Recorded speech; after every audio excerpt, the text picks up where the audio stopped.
Hello everyone, if you're new to my channel, consider liking and subscribing. It will make me feel wonderful if you do that. Thanks. By the way, I also have another Naruto and Luffy fanfiction channel. If you are interested, link is in the description. Amazon Straw Hats by Invader Cole. Before he goes to Gecko Islands, Luffy and the rest of his crew find a woman sinking in the ocean. When they save her, she can only remember her name, Hancock. Luffy, ex-harem, member list, Taz Peterson, Yanko. Leilani Morris, Warlord. Garrick Russell, Warlord. Black Money _ Young Lion, Warlord. KSG PL4YZ, Warlord. Adios. On an island in the Grand Line, a looming darkness awaits. A giant tower lives a man with no good intentions of the world. Sitting down on his throne like the true king he was. Orus, the leader and founder of Grips Island. Watching over his kingdom, nothing got on this island without him knowing. Which is exactly how he knew one of his followers just came in. He lightened up to get a better look at his king. Orus was wearing glasses and a white-collared shirt, and black pants. His hair is hazelnut-colored. "Tell me, what do you want?" asked Orus. The man looked at his king before speaking. He had calmed himself down before speaking. He also made sure not to show any type of fear. "My king, we did it. Me and the rest of the expedition team have found a way for you to become a warlord. It was simple but not easy, but..." Orus put his hand in front of him to signal the man to stop speaking. "Tell me, does anyone else have this information besides you?" "Well, of course the entire expedition team knows," the man answered. "That's good," said Orus. The entire area went heavy. The expedition, he had found himself on the floor without the ability to get up. Orus, his king, walked up to him, placing his hand on his head. "No, my king, please," cried the man. "Sorry, I wish I didn't have to, but you forgot one thing. You looked at me when you spoke. You showed no fear. You even managed to calm yourself down, but you forgot one thing. Always bow down to me when you speak," stated Orus. "I'm sorry, but it was too late," and he soon found his entire mind eradicated. Orus looked over to one of the guards. "You are now leader of the expedition team. Go get me my information." "Yes, sir." The former guard ran out the room, while Orus went back to his throne. It is so hard to find good help these days. In the East Boo, on an island called Goa Kingdom, is a place called Windmill Village. A young boy no more than 17 is leaving on his adventure to become a pirate. He was in his dingy with a green-haired woman. She seemed puzzled while the boy had a monkey grin on his face. It seemed like a great day to be outside or even become a pirate. "Luffy, what am I doing in this thing?" asked Makino. "Because, Makino, I want you to join me. I know you have been very lonely since Shanks left," answered Luffy. "That's not true, Luffy. I had you and Ace to keep me company," said Makino.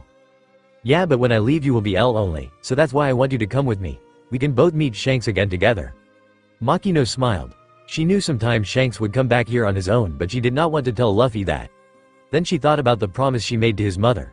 "Don't worry, I will protect him," thought Makino. "Okay, Luffy, I will join you," said Makino. "All right," cheered Luffy.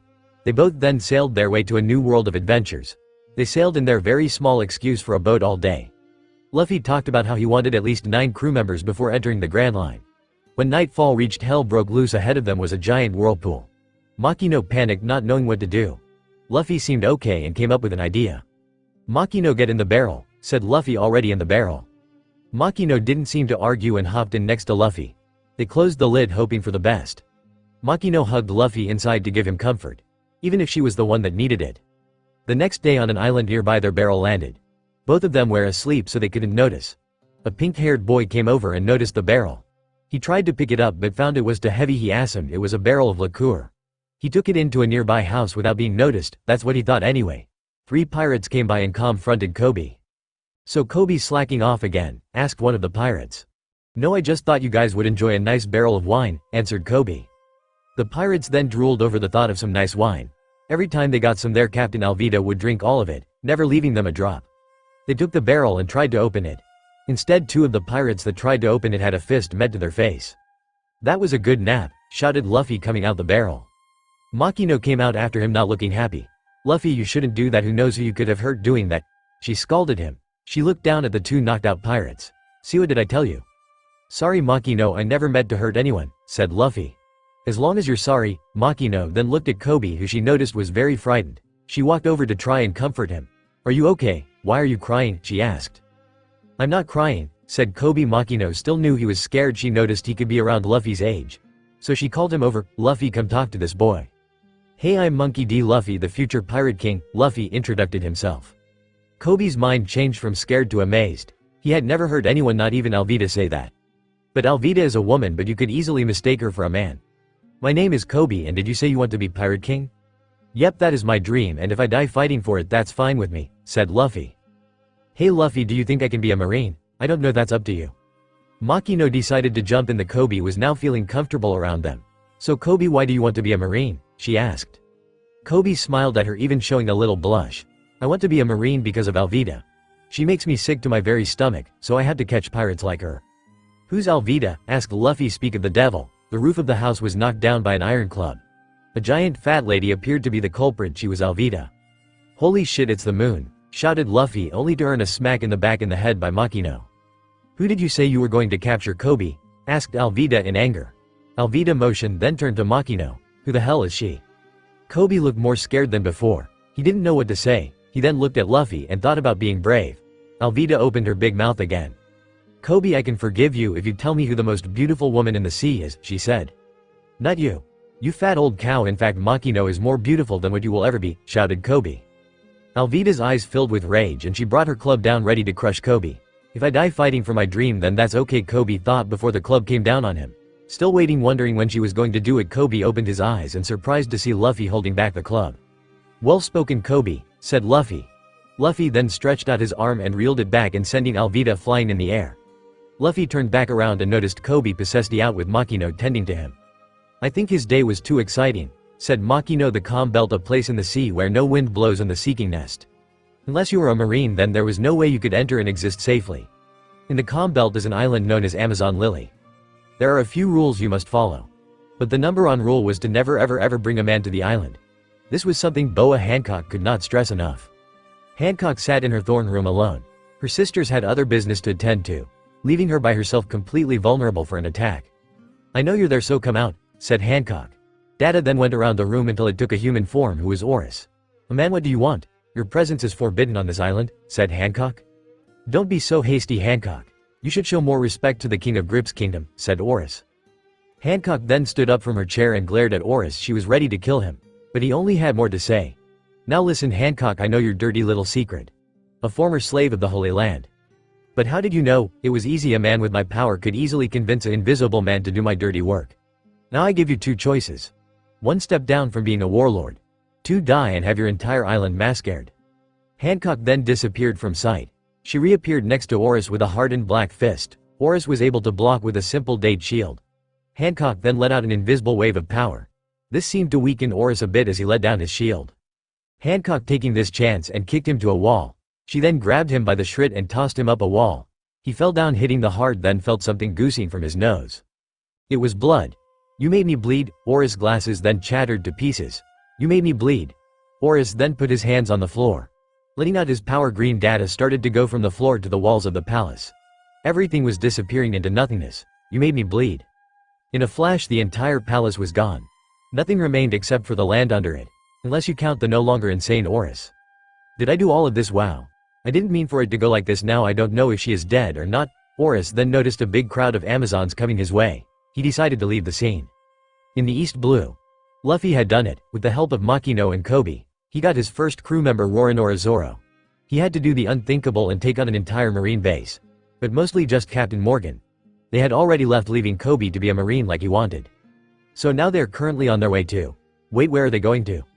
How do you expect to be king of the pirates if you can't navigate? Yelled Zoro. I don't know, I just where the water takes me, answered Luffy. Makino didn't pay attention to the two bickering. She was still currently thinking on her decision to become a pirate. She would never do it otherwise, but as long as she was with Luffy, she would say yeah, why not.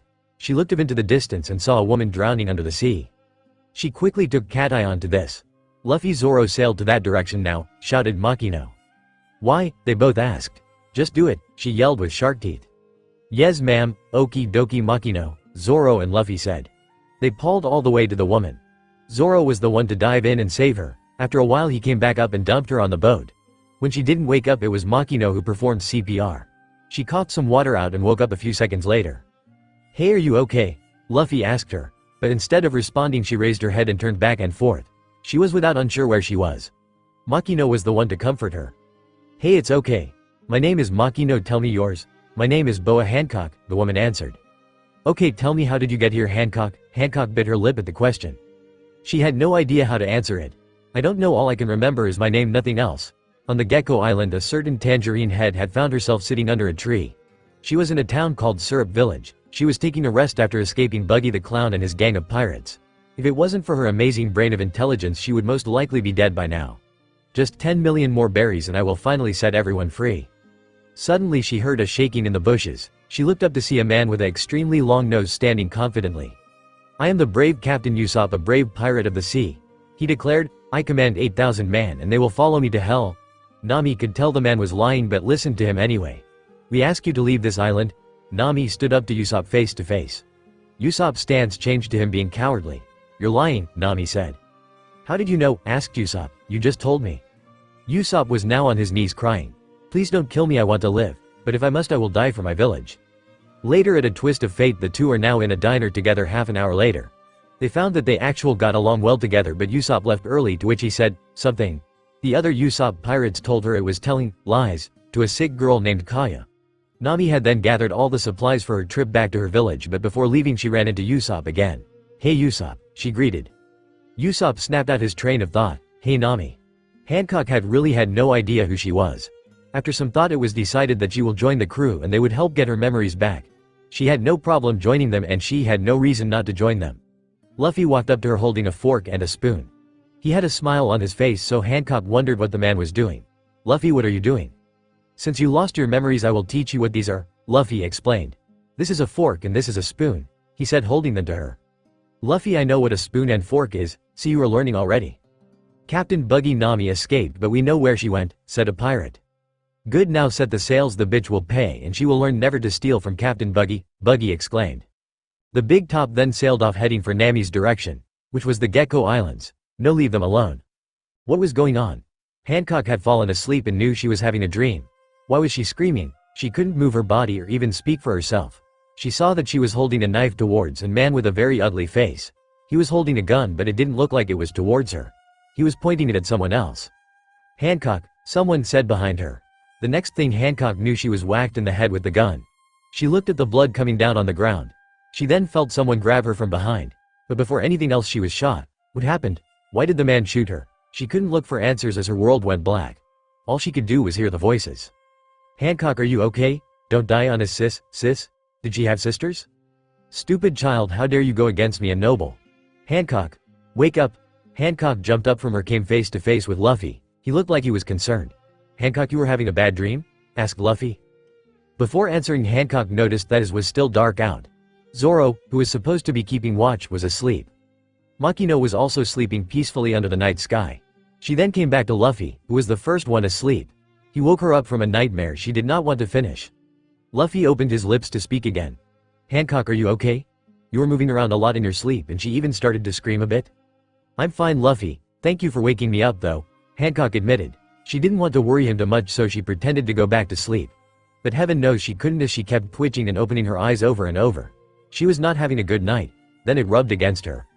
Something brushed up against it, then pressed up closer to her. She turned around to see that it was Luffy. Was he some kind of pervert? No, he was too stupid to be a pervert. But going by that logic, he could be too stupid to be a pervert. Luffy, what are you doing? Luffy opened his eyes and gave her a cute monkey smile. I heard this is what you do to help your nakama feel comfortable. I know you don't feel good, so I am helping you, he admitted. That's what he is doing. He was so innocent at times, and that is what she liked about him. She even had to admit herself that this was helping her feel better. He smelled good, almost like bananas, and his body was comfortable. Maybe this wasn't a bad night after all, as long as she had Luffy by her side at least. The next morning, Makino was the first to wake up. Her eyes were a little blurry, so she couldn't exactly see all the way. All there was in her vision was a blur of red and purple. She moved her head to see a small blur of green. Makino, you're awake, good. We are getting close to land, it said. She knew it was Zoro, so maybe she wasn't the first awake. Zoro, where is Luffy and Hancock? Asked Makino. Dang, why won't her vision clear up? Over there asleep. Makino by instinct turned her head back to the red and purple blur. Then her vision decided to clear up and what she saw turned her tomatoes red. Luffy and Hancock cuddling. Without warning, she smacked Zoro in the face. What was that for, woman? He shouted with shark teeth. How could you let that happen? She shouted back. Zoro looked over at Luffy and Hancock and turned back. Who cares, he is like 17, isn't that normal? Makino then realized Zoro didn't know Luffy that well yet, so she calmed herself down and spoke to Zoro in a more calm manner. Zoro, there is something you should know. Luffy hasn't had the birds and bees talk. Zoro smacked his head at her statement. You can't be serious, aren't you like his mother or something? Well, every time we talked about it he would ask, oh like a cat? Then the conversation would end there? Seemingly Zoro and Makino's conversation had also ended there. See what I mean, was her last comment. When they reached land later on, Luffy was the first to take a step on land and Hancock followed close behind him. She was actually becoming attached to the rubber man, so she wanted to stay close by him. The first thing they encountered was a long-nosed man with some kids and a tangerine-haired woman. I am the great Captain Usopp, this island is my territory and I ask you to leave, shouted Usopp. His boldness dropped down when Luffy and Hancock gave him looks of intimidation, please leave. Usopp was then whacked over the head by Nami. Usopp, how many times do I have to tell you if you are going to lie you have to stick with it? This time it was Makino who whacked both Nami and Usopp over the head.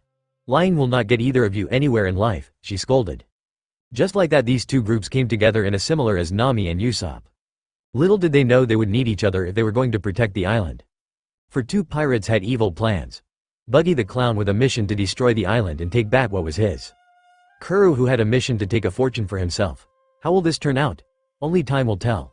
Usopp and Nami treated them to lunch. They all got along fine with each other mostly. Almost enough to have a decent conversation. Hancock kept eyeing Nami from time to time, which was something that didn't go unnoticed by her. Nami looked back at her leaving her food untouched that went noticed by Luffy. Is there a problem? Nami asked Hancock. Oh no, it's nothing, lied Hancock. She was getting closer to Luffy by the minute and she was becoming protective of him. So any other woman around, except Makino, made her intimidated. Meat, drooled Luffy. He reached over to grab Nami's untouched meat but he somehow grabbed her breasts instead. Pervert. Nami knocked the boy's lights out. Lucky duck, said Zoro. Makino was the one to smack him behind the head. Don't you start, a woman's body is not a toy. Wanting to avoid even more weirdness, Usopp got up his seat and said he had business. When he left, everyone turned to Nami. What? Well, you're his girlfriend, you should know where he goes, said Luffy. Okay, first off I am not his girlfriend, second I haven't known him long enough for that, and finally he is going to tell lies, she explained. She also explained that the lies were not as bad as they all thought because it was to help a friend. Oh, so how long have you known him for? Luffy asked. Since yesterday, I am actually leaving today. Hey, do you want to join my crew? Nami's demeanor quickly changed. No way, I hate pirates. I will never be one in my life.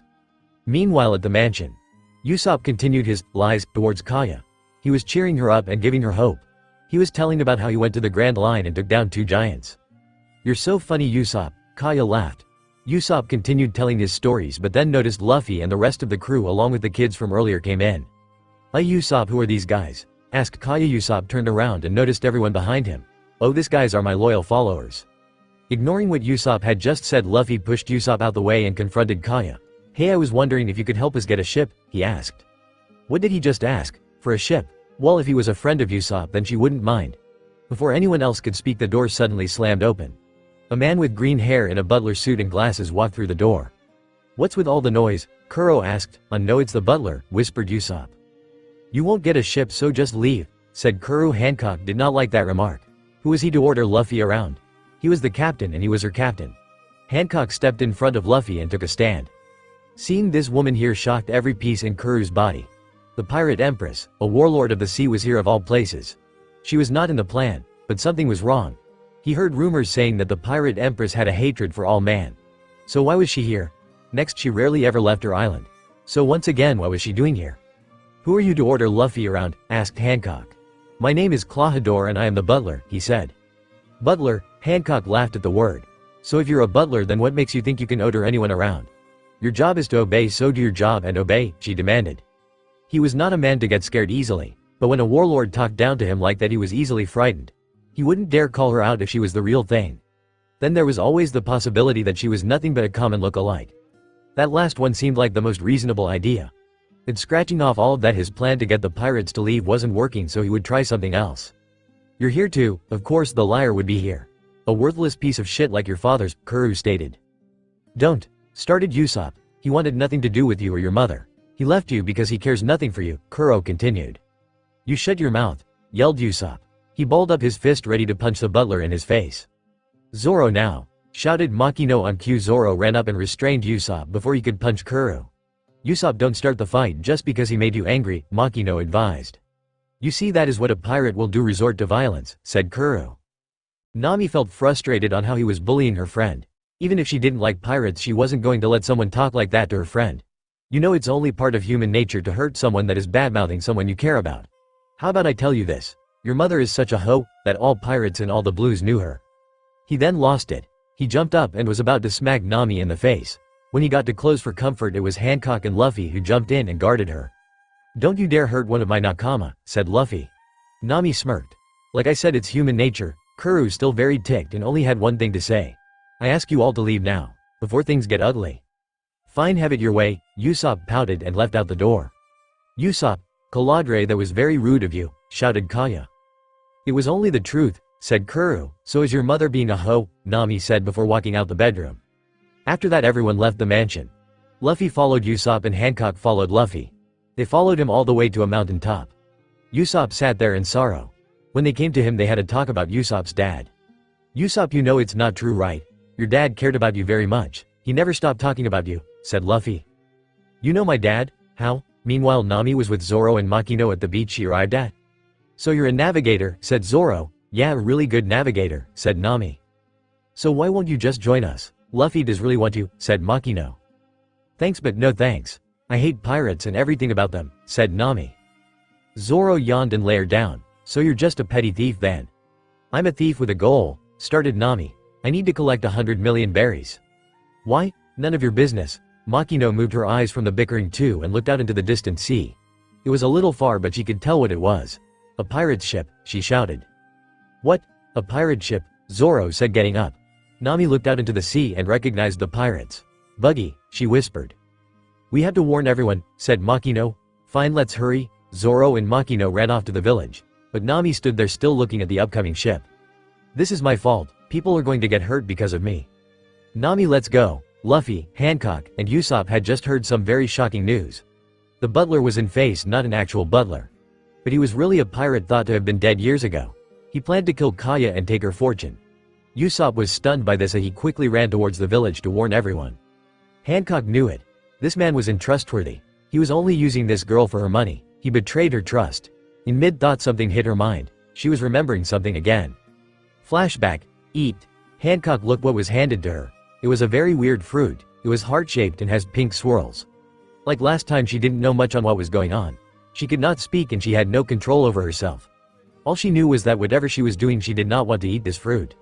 She looked at the people who held the fruit. There were 3 of them and they had a wicked grin on their face. She could tell that she wasn't going to eat even if she wanted to. Then it happened, they forced the fruit down her throat. Things started to go black and all she could hear was the wicked laughs of the man before her. End of flashback. Hancock, are you okay? Luffy asked. Yes Luffy, I am fine. We should go help Long Nose now, said Hancock. Why let's go, in town. The pirates are coming. The pirates are coming, shouted Usopp across the village. But he wasn't the only one going around warning people. Makino knocked on a door and warned a man about upcoming pirates. Sir, you must know pirates are coming to attack the Vilric coming. The pirates are coming. The man heard Usopp and that was all for him not to believe Makino. He assumed that she was in on his little game. This was the case for everyone else trying to warn the people. When Usopp tried to warn Kaya about Kuru, the only thing he got in return was a shot in the arm by her other butler Mary. Feeling helpless he went over to a tree and sat down underneath. The Straw Hat Pirates came over and talked to the lone sniper. You see where your lying got you. Now no one believes you, said Makino. I know. But I won't let it bother me. By tomorrow I will be ready to protect this village. It will be a normal day like always, said Usopp. I'm sorry to tell you this Usopp, but you have bigger problems than that, said Zoro. What do you mean? Pirates are already coming to the island and they should be here in 10 minutes flat. This time Nami was the one to speak up. How do you know Nami? Do you know them? Asked Luffy. Yeah I do, these guys are the Buggy Pirates and the reason there is because of me. I stole from them back in Orangetown and now they must want revenge. Nami's look then changed to sorrow. I'm sorry Usopp, I never meant for this to happen. Usopp stood up from his spot and walked up to Nami. It's okay Nami. Like I said I will protect this village. And we're going to help, said Luffy. Really you are, but what about Kuru? Usopp asked. If what you said was true then he shouldn't start his plan until tomorrow, said Makino. But just in case I will watch out for her. Thanks guys, you're the best, stated Usopp. Hey, that's what friends are for, said Luffy. Makino went back to the mansion protecting Kaya. She stayed close to her and always kept her guard up around Kuru. She had even partially figured out an escape plan in case things got bad. The Straw Hats, plus Usopp and Nami, went to the beach where Buggy would arrive. They each were ready for battle. Zoro had 2 of his swords out. Nami had her staff ready. Usopp had his slingshot out, but his was shaking in fear. Luffy kept twisting his arm, having a bright smile on his face, and Hancock, while Hancock wasn't sure if she could fight, she had ever been in a fight. But if she had to, she would fight to the end for Luffy. Fire was what was heard. The next thing they heard was the sound of a cannon being fired. The first person to make was Zoro, ready to cut the upcoming cannon in half. Then out of nowhere he was pushed out of the way by unknown force. Boom! Luffy and Zoro raised their heads up. They saw a great debris of trees blown to the ground. The next thing they saw was that it was Hancock that had moved everyone out the way. They were at an odd moment to see how she predicted that. "Hancock, how did you know that was coming?" asked Luffy. "I don't know," she answered. It was true, it was an odd moment for her. It was as if a voice told her what was going to happen. "Here he comes," said a worried Nami. The big top reached land, and soon all crew members of the Buggy pirates stepped down, even Buggy himself. He was a man of average height and his attire was that of a clown. He had blue and orange face makeup, a red and white striped shirt, and orange boots. The first thing he noticed when he stepped down was Nami. "Nami, give me back my map and treasure," shouted Buggy. "No way. I stole it fair and square," she shouted back. "Then you leave me no choice to kill you and destroy this island." Usopp's scared face shifted to aggression. He was about to stand up to Buggy, but Luffy beat him to the punch. "Hey, did you shoot that cannon at my crew?" asked Luffy. "Yeah, I did." "So what?" asked Buggy. "So what? I'm going to kick your ass." Luffy stretched out his leg and motivated it forward. The powerful kick sent most of Buggy's men to the ground. When the attack almost reached Buggy himself, he did the unbelievable. He moved his head in the air. "How did you do that?" Luffy asked as he retracted his leg. "It's his devil fruit.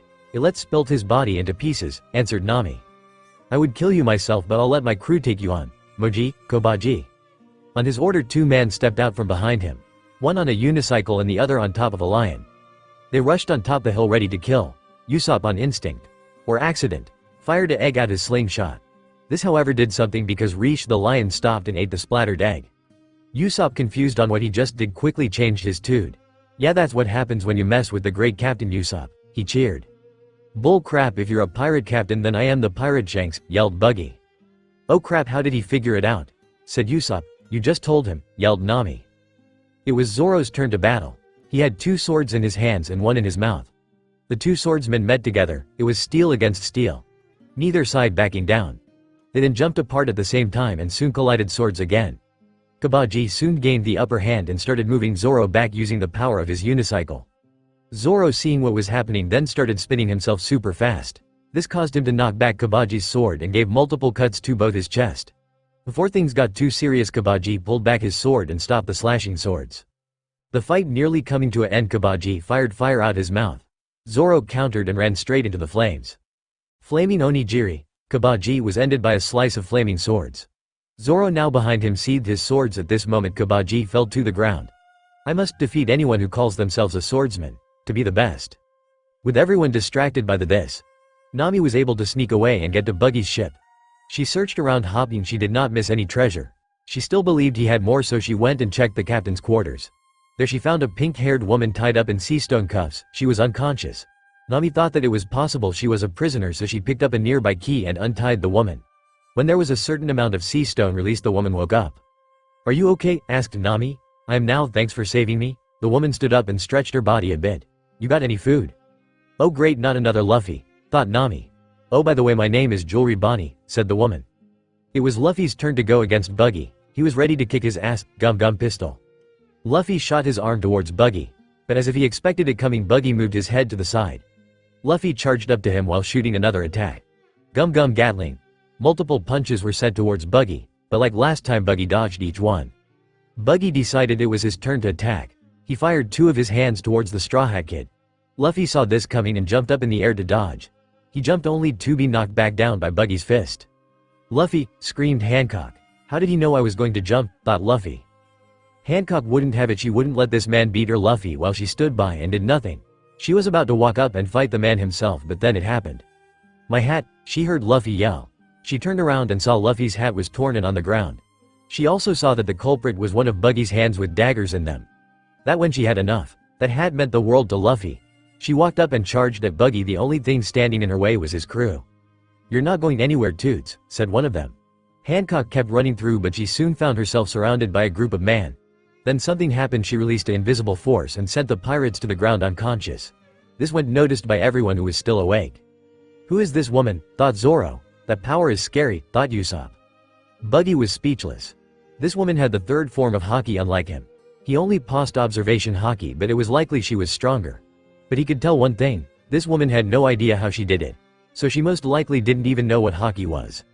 A mad grin popped on his face, believing he could still win the fight. It was cut short when the woman knocked him forward in his own ship. She packed a punch, he got back up ready to restart the fight. Hancock was somewhat confident she could at least help. There was a voice in her head telling her things with this power she could most likely get the advantage.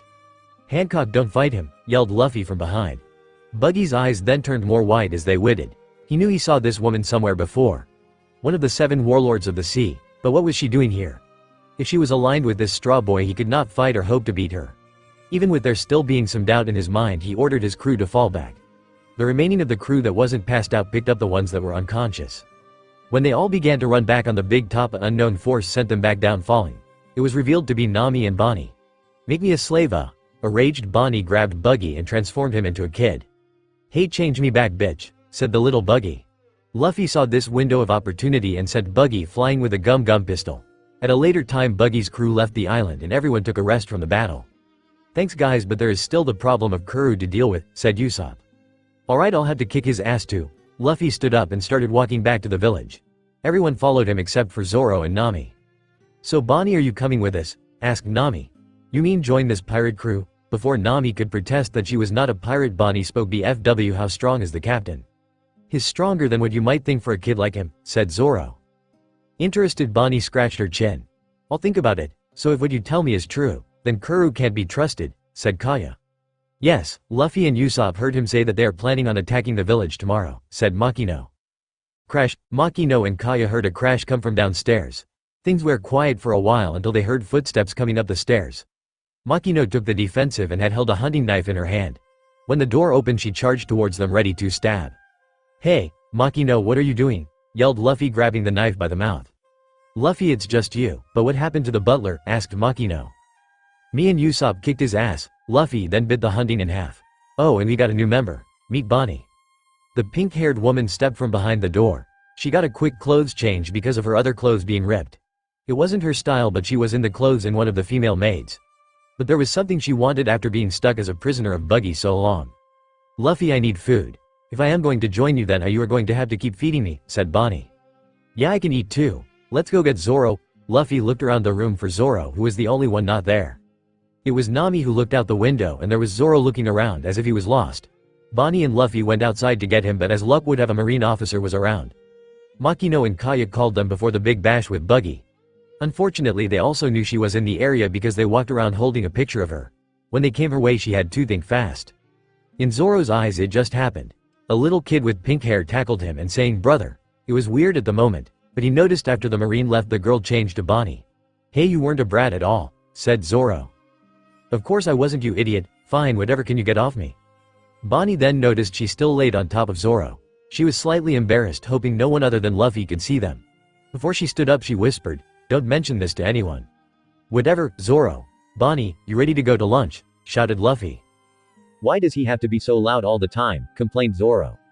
Don't say what I was thinking, shouted Bonnie at him. Usopp, thank you for saving me, said Kaya. You're welcome. I just didn't want to see you get hurt, Usopp said. The liar and used to be sick girl looked out into the sunset. It was the first time Kaya was outside since she became ill, and Usopp wanted to make it special. She heard this is what Usopp did at the end of the day, always gaze into the ocean at sunset. No wonder he did it, it was so beautiful. But the real buster point of the night was when Usopp told her he was leaving to become a pirate. Tears watered down her eyes and she couldn't stop. Kaya, don't cry. Come with me. Kaya then stopped. Usopp said come with her, and that's what she wanted. Of course Usopp, I will come with you. Usopp hugged her and rubbed her back. Guess they won't be separated after all. During all this, no one could ever think all hell was going down somewhere else. Amazon Lily Boa Hancock's Lost Kingdom lost their guide. The Boa sisters tried everything they possibly could to put everyone in order, even if it had to go to violence. Things started to get better, but sooner or later they will get worse. Soon the Marines will find out that Hancock isn't present at the time, and when they did, it meant a buster call for everyone. Boa Sandarosa had already come up with a solution to this. We will give Salome to a few Amazons and they will search for Hancock, said Sandarosa. Are you sure that is a good idea, to send Amazons who know nothing about the outside world? Debated Marigold. We have no choice at the moment, so it has to be done, added Elder NYA. If you don't mind, I have a few candidates. Their names are Marguerite, Alphalandra, and Sweet Pea. Those three will be just fine and find Hancock in no time. The two Boa sisters agreed and motivated the plan. The Straw Hats left Gecko Island with 3 new crew members and a temporary ally. Usopp joined the crew on Luffy's request. He was a skilled sniper, which was something they needed. Kaya would go wherever Usopp went, so she would naturally join the Straw Hats. She was an unofficial nurse, so it would be good to have someone with some medical experience. Bonnie joined them for reasons unknown. All she said was she had to lay low for a while. Nami claimed that she was nothing but an ally and would not become a pirate. The Going Merry rocked itself back and forth. Everyone around did their own little thing. Usopp practiced his sniping skills. He remembered how strong Buggy was and how he could predict moves. If Luffy and everyone else hadn't been there, he would really be dead. Makino read a book in the galley, which was the only place to get some silence. Zoro slept his day away. Nami was learning more on how the ship operated. It was really Bonnie teaching Nami, because Bonnie was a Hell's woman. Hancock was with Kaya. The latter told her that she knew how to make a medicine that could help with her amnesia. "Are you sure it will work?" asked Hancock. Kaya didn't answer. She only kept looking through a book of medicines. She turned to the older woman behind her. "Yes, but the problem is nobody actually knows how amnesia works. So the medicine can only help, not fully recover." Hancock smiled at the blonde nurse. "I will take what I can get. I would love to know who I was before." Hancock thought about the life she had. In recent flashbacks, she was sure she had sisters and she would without a doubt love them. Hopefully when she met them they would like her friends and Luffy, which brung her to the question. "Kaya, you like Usopp, right?" Maya's face turned apple red and she waved her hands in front of her face, denying the fact. "Because if you don't, that makes you a rival in Luffys love," Hancock shouted with venom in her voice. Okay, I do like Usopp. Please don't tell him." "Sure, that's just a secret between us." Hancock calmed down and took a sip of tea. Luffy looked up in sky, as bored as ever. He wanted something to do and he already ate all the food out of boredom. According to Nami, there wasn't any islands around, but she probably said that to shut him up. He wanted something to do so bad, so he would see if Makino had something for him to do. Just as he was about to yell Makino, a piece of paper landed on his face from the sky. He looked at the piece of paper and a smile brightened on his face. Yeah, his cheer could be heard all around the ship, waking Zoro up, distracting Usopp, and everyone else came running to his aid. They found the Straw Hat Boy sitting on his claimed sit. He himself turned around and presented them with the paper. All around, eyes gashed, mouths dropped, and hearts stopped. Straw Hat, Monkey D. Luffy wanted dead or alive. 20 million, damn, so much for staying low, thought Bonnie. That's the same amount as Arlong, thought Nami. Hancock ran up to Luffy and gave him a great hug. With those melons pressed in his face, she cheered on how happy she was for him. "Thanks, Hancock," said Luffy. The only one with question here had to be Makino. "Luffy, how did you get a bounty already?" "It's probably what first told those marine guys back at Syrup Village." Flashback. Luffy walked on his own to an unknown location. Suddenly 2 marine officers, one being a captain and the other a lower rank, not like could tell, approached him.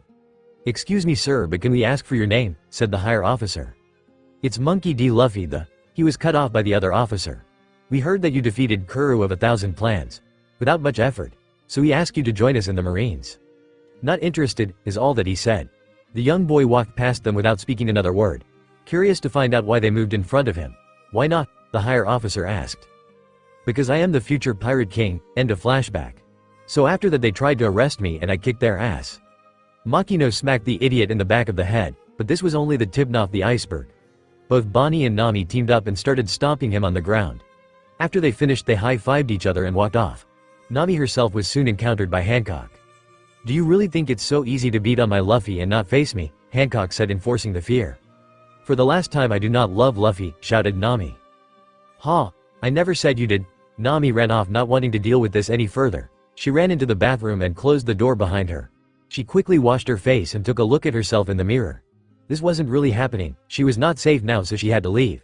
It would be the best. It's not like she could stay with them forever. Then there was Hancock, always barking her about Luffy. Sure, he was handsome and strong. He had a great personality and soothing eyes. He was even kind of funny at times. Wait, why was she thinking like this?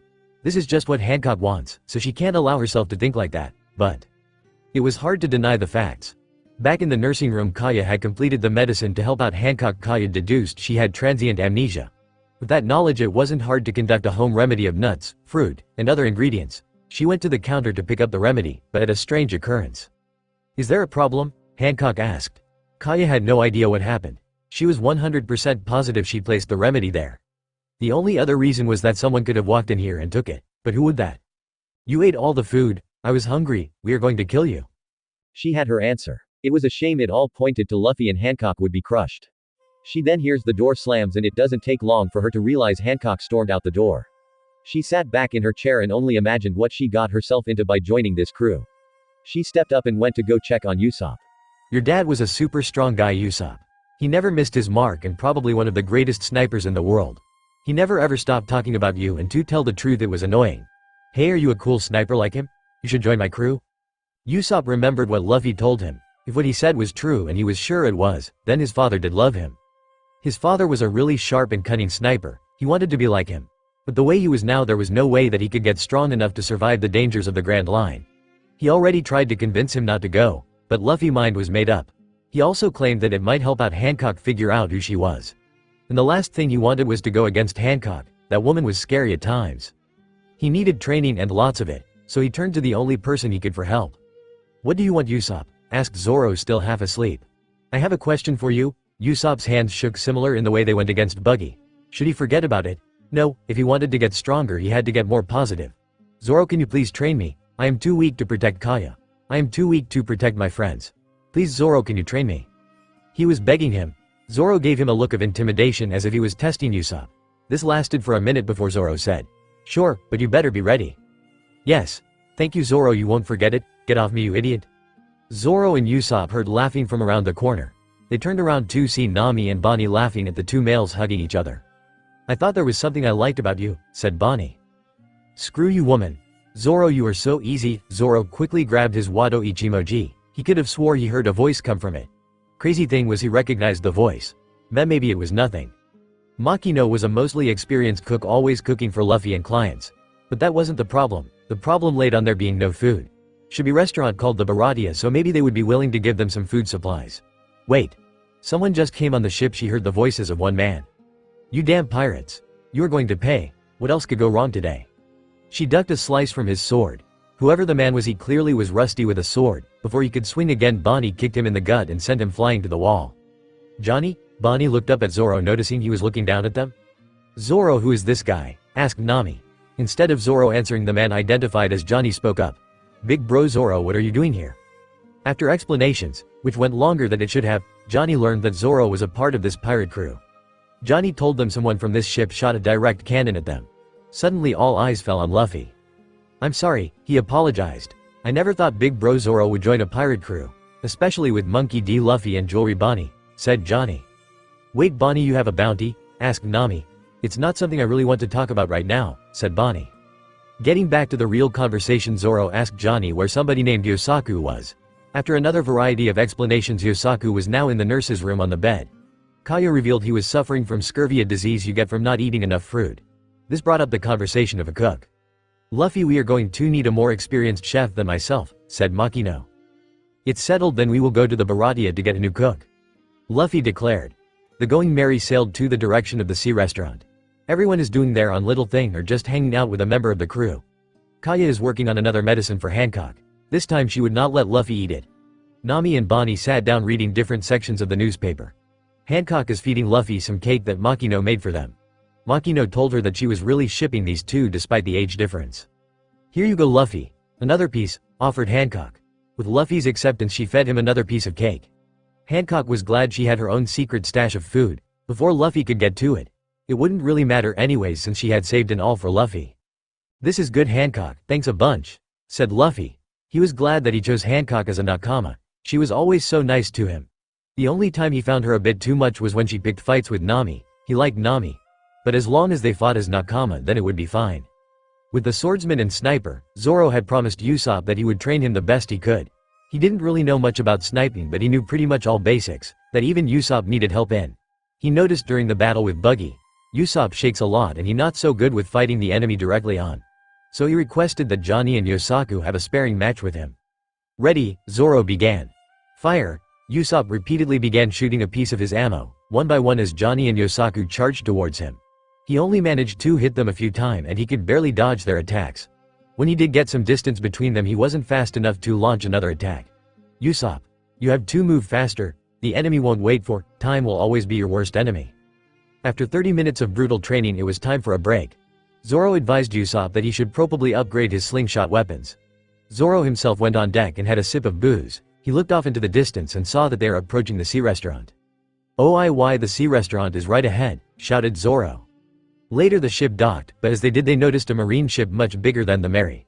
The captain of this ship stepped forward. He had pink hair, making Makino wonder if him and Koby are related. "Hey pirates, who are you? I haven't seen your flag before," rudely asked the lieutenant, this pissing Makino off. She had spent the days cleaning the mouths of the crew, especially Nami and Zoro, who knew their way around some words. "Rude," said Makino. "We made our flag a couple of days ago," said Luffy. "Is that a problem?" Boa asked, standing next to him. Silence filled the air, leaving the crew in wonder. "What's a warlord doing here in the East Blue?" asked all the Marines. The Marines couldn't believe what they were seeing. How and why was this happening? The sensation of lust took over their bodies, so their next words were not chosen carefully. "Please let us see your panties." A demonic aura covered all women of the crew, but Boa was the only one to take action. Meru. Hancock released heart waves from her hands, turning all the marine men into stone. Including the lieutenant who had a date. She saw everything and anger overtook her, so she pushed him. This was over. All the members of the crew turned to Hancock. "Hancock, that was so cool. How did you do that?" asked a curious Luffy. Hancock couldn't stop the blush on her face. "It was just something I picked up at the moment. It was nothing really." "Are you kidding me? First you know how to predict moves, then this you." Luffy found himself sucked into a kiss by Hancock.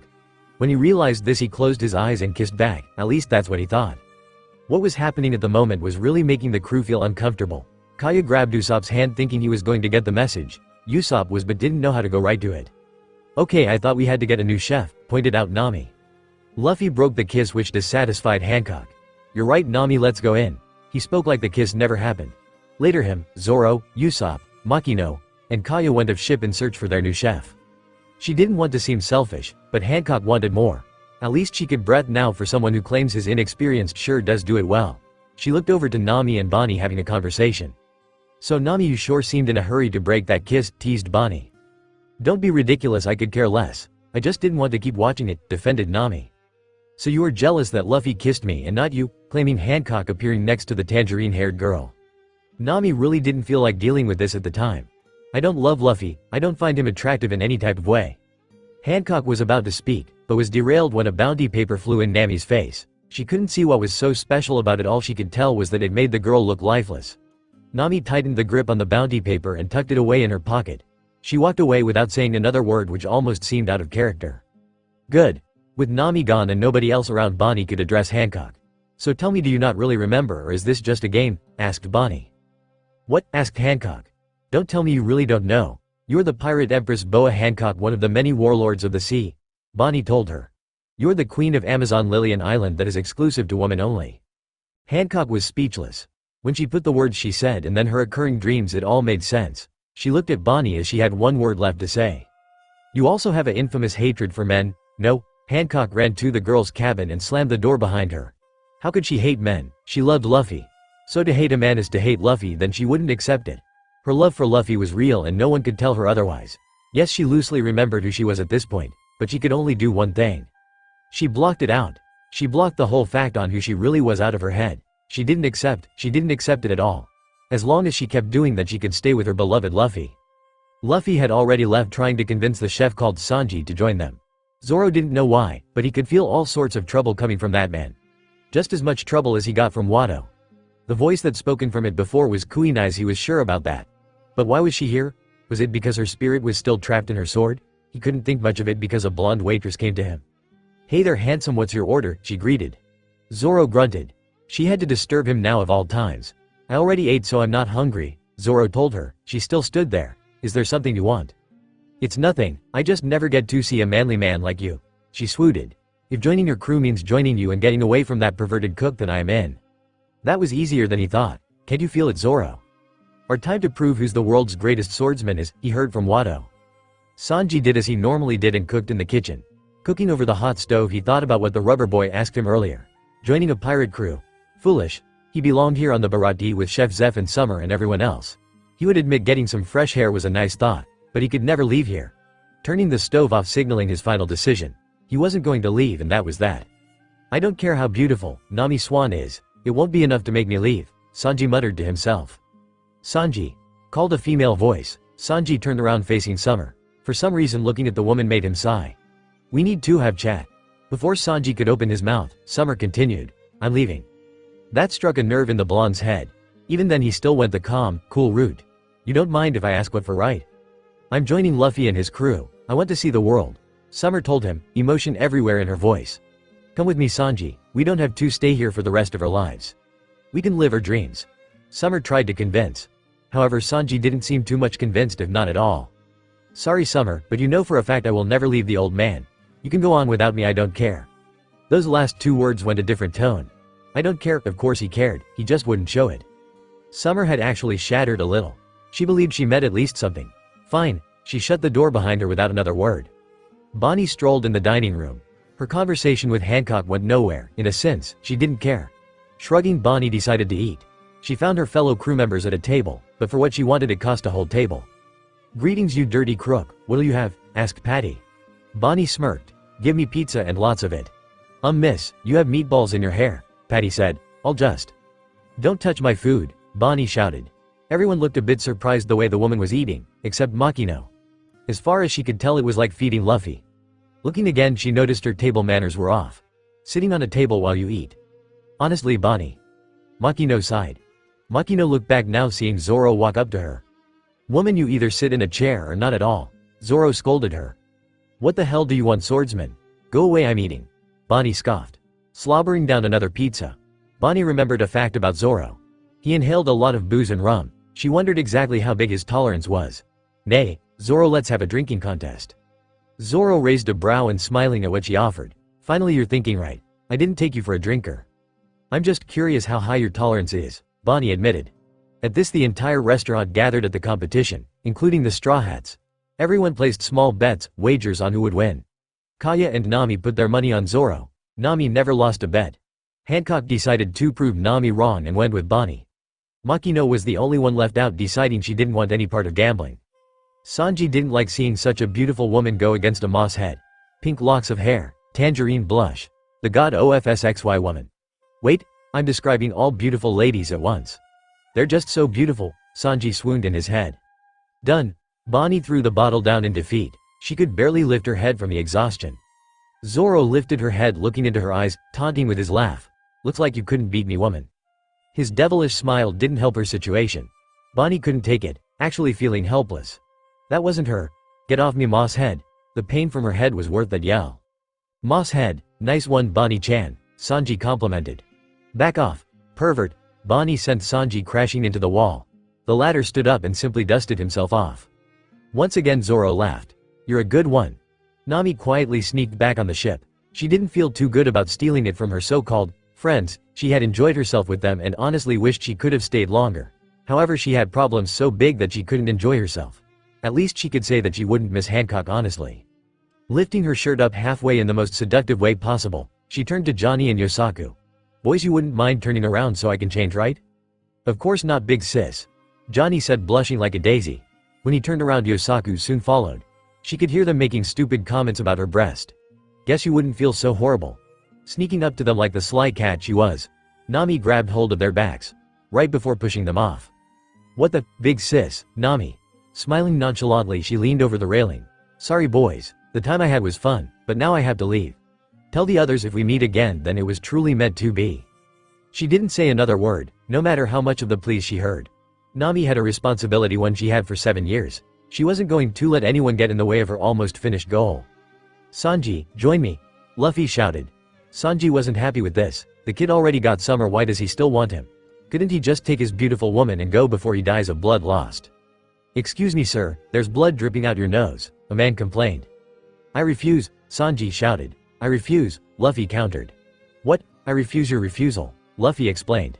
"What the hell?" Sanji shouted. He was ready to kick the kid highway into heaven. Just after preparing his leg, a croaky voice came from the kitchen.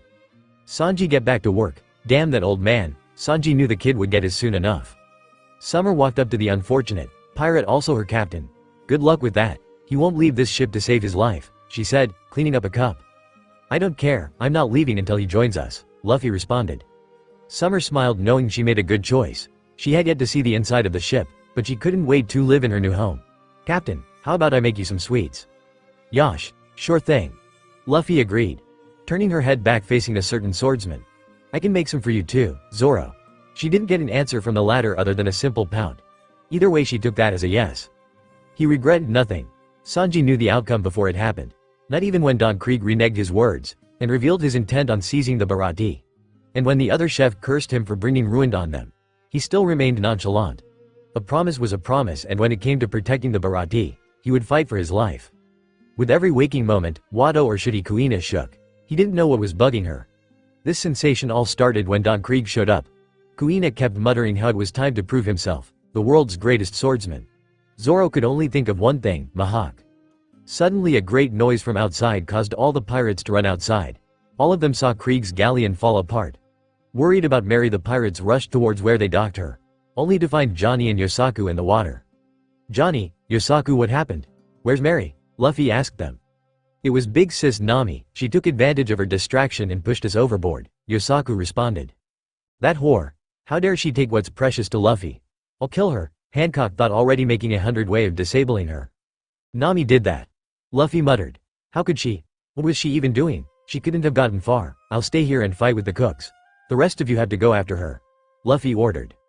For some reason Hancock started blushing and her voice became almost high-pitched. Luffy, you are so smart. An awful silence suddenly filled the Atrosmosphere. For Krieg had been raging just a moment ago, he was more silent than ever. The cause of this silence caused a multitude of things. Zoro haw him. Hawkeye's for the title of world's greatest swordsman. Hawkeye's, your head is mine, Zoro challenged.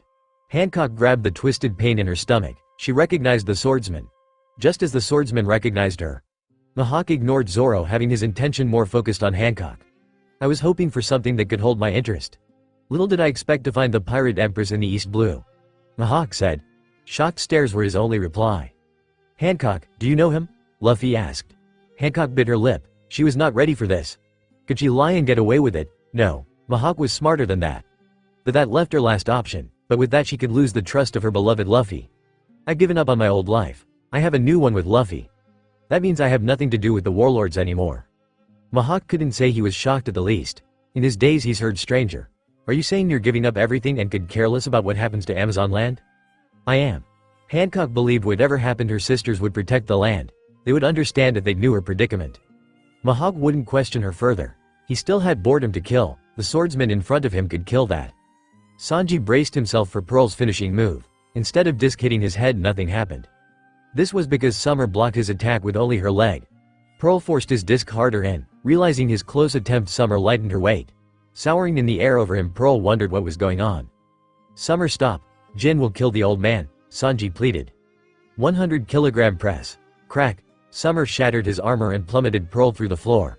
After this, Summer closed her umbrella, immediately encountered by Sanji. Why would you do that, Jin? Gonna. Sanji was cut off. Quiet, Sanji. Jin wasn't going to kill him, Summer argued.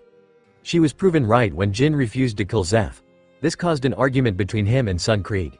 In the end, Krieg disbanded him from his role. Barely alive, his awareness was but a little speck of darkness. Sir, state your name. Mihawk told him, crossing his swords together then swinging them at rapid speed. Zoro wouldn't lose here, he still had a promise to fulfill. Roronoa Zoro, he stated. Zoro, stop being a weakling, you promised me. Now make the promise, at the worst time possible. Kuina shouted from Wado again. He couldn't let this be a distraction. I'll remember it. I haven't come across someone as strong as you in quite some time. Mihawk finished his statement by bringing out his swords. Now as a swordsman courtesy, I will defeat you with the world's strongest black sword. I appreciate it. I don't, damn it, shut up Kuina. Zoro mentally shouted. I won't, Zoro, you were weak when we were kids. And you're weak now. I'm tired of letting you have control, now it's my turn. What? At that point Zoro started losing any control he had. He eternally fought back, but Kuina wasn't having any of it. Resistance was futile and Kuina found suit of her new body. She wondered what it was like having the body of a man. Kuina turned around to the Baratie, watching everyone wondering what happened. She cracked them a smile just for the fun of it, then turned her attention to the greatest swordsman. I hope you're ready to die, Mihawk. Kuina taunted. All three swords began glowing with a violent purple aura. Her eye glowed purple just as she crossed her swords. With the sharpest of blades she dashed towards him. 3-sword style. 1,000 birds. Fall. In the blink of an eye Kuina was past the world's greatest swordsman, res heating her glowing blades. Mihawk's cheek erupted with blood. Remarkable, not only have you managed to wound my cheek, started Mihawk. But you've even managed to make me draw my sword." Finishing his words, Kuina's chest erupted with blood. "How? I am stronger than Zoro. I shouldn't be able to lose." Kuina's eyes flashed as she fell to the ground. The foot was put down, stopping the fall. "I told you, Kuina, to let me keep control." Zoro mumbled, stopping the fall. As soon as he resumed control, the pain hit him like a bus. "Damn it, I never would imagined I'd lose. So this is the touch of the world's greatest swordsman." Zoro turned to Mihawk, opening his arms up. "Why?" Mihawk questioned. Zoro smiled. "Scars from behind are a swordsman's shame." "Admiral." Mihawk cut Zoro's chest open, giving the mother of open wounds. Zoro. Makino held back her tears, staying cool and collected. "Kaya, get the first aid kit and lots of painkillers." "Right," said Kaya. Mihawk smiled at the man and his captain one more time before taking his departure. "I'll be waiting for you both in New World." By his order, most his crew had gone after Nami. The only one left behind was Hancock, that just had to be by Luffy. The latter catapulted himself towards Krieg's ship, ready for a fight. "Stupid boy. Don't." Krieg held his face where Luffy had given him a well punch. "What's with you cooks fighting for a restaurant?" "That's not why I punched you," Luffy told him. "Then why did you?" Krieg glared. Luffy raised his voice. "Because you said you're going to be Pirate King. I'm going to be Pirate King, not you." Krieg stared at him for a while before he burst out laughing. "You're gonna be Pirate King. Just because you ate a devil fruit doesn't mean you can be king. You're at a disadvantage anyway, you can't swim." "It doesn't matter, I'm still gonna kick your ass," Luffy exclaimed. Luffy threw another punch at the pirate captain. Krieg, being on guard this time, blocked with a coat of spikes, which Luffy unhesitatingly punched through, sending Krieg skirting across the deck. As the boy took his place on the figurehead, his hands dripping with blood. "My name's Monkey D. Luffy and the future Pirate King," Luffy proclaimed. Sanji couldn't believe it. The boy preached his dreams, didn't let anyone tell him otherwise. "I'm gonna be Pirate King. I'm gonna find the All Blue." He reminded him of himself. "Monkey D. Luffy." Krieg recovered and rises to his feet again. "I'll carve your tombstone." Jin realized what Don't Krieg meant. "MH5, boy, watch out. A poison gas weapon. Is he crazy?" Summer said. Hancock, catching on what was happening, quickly came with a plan. "If it worked, then it could end this fight." "You, woman, fly me across the ship," Hancock ordered. "You want me to do what?" Summer asked. "You heard me, fly me across the ship so I can save my beloved." Knowing she heard it right, Summer gave Hancock a nod. 10 seconds later, a purple streak hurtled to the ground on Don Krieg's ship, above the man himself. Whack! There was an awful silence amongst the fighters. Luffy didn't know what happened, but where Don Krieg was so alive at one point was now shattered on the deck. Now Hancock was smiling at her wonderful success. "Don't worry, Luffy, Hancock will protect you." "One. I don't need protecting, Boa. I was just fine on my own," Luffy told her with an annoyed tone. "My apologies." Hancock bowed. With Sun, Krieg defeated everyone and everything calmed down. Jin took Krieg and the rest of the pirates raw away from the restaurant, while the cooks plus Luffy and Hancock went back in the restaurant. Sanji was almost pushed into joining Luffy when in reality that was what he wanted anyways. At another time, Yosaku appeared, saying that everyone else was in trouble. As they made their departure, the man Sanji known made his appearance. Zeph came just in time to wave them off goodbye. "Chef Zeph." Sanji bowed on the ground, crying his eyes out. "Thank you, I will never forget your kindness." Soon everyone else cried along, and even Zeph himself. "Idiots, man should just leave without saying words." "Till we meet again, you bastards." It had been a while, but not long since they've been sent on their mission. They would do anything for their queen, even if that meant stepping out of their comfort zone. Aphalandra is the weak wolf of the pack. She didn't like not one place they've been since they left Amazon Lily. Sweet Pea had serious doubts from the beginning. She wanted nothing more than to give up. Every time Aphalandra would complain, Sweet Pea would lose her marbles and yell at her. Marguerite remained the peacemaker of sorts. Someone had to, and she was the most level-headed of the three. Marguerite stood on the head of the ship. She pulled out an eternal log pose for Amazon Lily. "Please, my queen, be safe so we can travel home together," she thought. "Whatever made you leave in the first place?" Flashback. Marguerite sat on the beach. She watched the tides come in and out. Every day Hancock would leave the island. Marguerite would wait for her on the beach. She would do anything if it meant she could be around her beauty and fluttery essence. That's why she became a garden tender. Hancock loved her garden, so she wouldn't let just anyone near it. That's how Marguerite knew Hancock trusted her. But she could only wish one thing. "I wish that I could come with you," whispered Marguerite. She lifted her head on instinct, knowing that Hancock's ship would appear around this time. The smile of sunshine appeared on her face and stayed that way when Hancock came. Marguerite ran forward to meet with her queen. "My lady," Marguerite bowed. "I've been waiting for you like always." Hancock was slightly flattered by this. However, her outer shell wouldn't show it. "Whatever you say." While you've been waiting here, I hope my garden hasn't been neglected." "No, my lady." Marguerite popped up. "I promise the roses, daffodils, and scarlets have been watered. The watermelons and strawberries have been planted. Also, I plucked the weeds just like you asked." She had to assure her that everything was in good care. Marguerite couldn't lose this. "Fine." Hancock turned her back on Marguerite and started boarding the ship. "I can't stay long. I should be back in." Her lips went on, but Marguerite didn't listen. Why did she have to leave? Why was she always left behind? Was she really so little? "Why can't I ever go with you? Official members of the Kuja tribe can go places.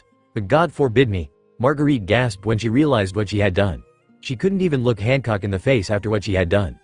Marguerite bowed down, praying it would be enough to please her lady. "I am sorry, my lady. You may think little of me." Hancock slightly giggled before she lifted Marguerite's head. "Don't worry about it, my flower. I think you're pretty great." End of flashback. Marguerite whipped the tears from her face. "I'll find you, Hancock, I promise." "Hey, Marguerite, we have arrived at Sayobadi Archipelago," Sweet Pea informed her. Marguerite quickly snapped out her funk. "Good. Now we look for the man named Silvers Rayleigh." She took her leader, knowing she couldn't look weak in front of the other two. Especially since they arrived at the hell disguised as paradise. Sayobadi Archipelago. A place filled with pirates, slavers, and nobles. There was no right or wrong in Sayobadi. Money decided everything. If money meant slavery, then shall be it. If money meant corruption, then so be it. That's how it functioned here. If you weren't strong, then you're weak. The weak are prey. At worst, a noble's slave. Marguerite knew she had to keep her team safe, or else they would be slaved. Ruar. Suddenly a giant sea king rose from seas. "Ah!" Aphalandra screamed. Marguerite looked up and gave the sea king a cold look. She didn't have the time nor the patience for this. Die. She stretched out her bow before firing it at the beast. It gushed straight through its head. Seconds passed before it ignited in flames. The sea beast died down and fell into the ocean. "Wow, you're Marguerite, you're a badass," Aphalandra cheered. On the outside, Marguerite may have seemed badass, but on the inside she was freaking out, thinking things along the lines of, "How did I do that? Am I crazy? My lord, I can never do that again." Her eternal thinking was interrupted when a supposed spitball spat from the ocean and onto the deck. It didn't take long for it to capture all the girls' attention. Marguerite had already armed herself. Sweet Pea crunched her fist, and Aphalandra his behind a chair, despite being bigger than the chair itself. However, it came closer and closer until they realized it had a human body and fishtail. "No way." Marguerite gasped. "It can't be," gasped Sweet Pea. "Burn it with fire," yelled Aphalandra. Around this time, an unknown crash landed onto Aphalandra's head. The girl frightfully looked up. "Ah!" Sweet Pea and Marguerite turned to the girl, alarmed. The latter pointed her arrow, but once she realized what it was, she lowered her arm. "Get it off me, get it off me." Sweet Pea's face grew aggravated before she burst at the taller girl. "Will you get over yourself? It's a stupid starfish." Aphalandra started to calm herself. However, the starfish on her head made matters worse. "Hey baby. I wouldn't call me stupid." Everyone looked up, seeing that it was the starfish that talked. "Yes, the starfish. My name's Popug and I'm pretty intelligent for a starfish." The figure that was confirmed to be a mermaid stood up. Marguerite was the first to notice, so she didn't even pay attention to the freak out behind her. The mermaid has light green hair and her tail is bright pink. She also has a t-shirt with the criminal brand logo on it. The mermaid looked at Aphalandra, making her eyes pop out and mouth gap open. I'm sorry about that." The mermaid scooted over and picked up Popug, who she placed in her hands. "Are you okay?" Aphalandra was in too much shock to give a proper answer back. She let her nod do the speaking for her. "Ah, I'm surprised there are so many humans here," the mermaid in question screamed. Her face faltered once more. However, she quickly grew calm. "Anyway, thank you for saving me from getting digested. That's the 20th time today." Sweet Pea put her palm up. "You get eaten too much." The Amazons took a while, but they finally gotten things clear with the mermaid. Her name turned out to be Kami. She is a easily shocked but sweet mermaid. Apparently getting eaten by sea monsters was a running gag for this girl. The Amazons would have dropped her off on Grove 42 and went on their way. But by a stroke of coincidence, Kami knew of a woman named Shaki that knows Rayleigh. It wasn't Rayleigh himself, but they're still close. After a well-fought debate, Marguerite was decided to go in alone. Kami led Marguerite to the bar while the latter hopped not to be noticed by slavers. As Marguerite approached the bar, she could feel the eyes on the back of them. Marguerite opened up the door and found who she assumed to be Shaki drinking coffee and reading the newspaper. "Excuse me, are you Shaki?" Marguerite asked. "Yes, I am." "And who might you be?" Shaki asked before sending a wink. "Would you like a drink?" "My name is Marguerite." She sweat dropped as she answered the next question. "No, I wouldn't like a drink." But Marguerite cleared her throat, wanting to sound as polite as possible. I would like some information. If you want information, you'll have to pay me first. Shaki leaned closer as a smirk grew on her face. It doesn't have to be money. Anything at all will work. Marguerite didn't have anything other than money. Not that she would or could give anything else away. She handed Shaki the money without question.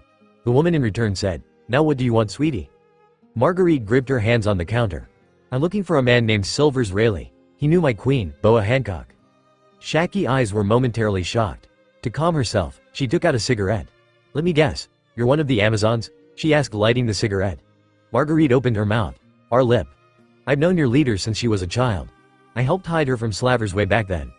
"Slavers? My queen has never mentioned such a thing."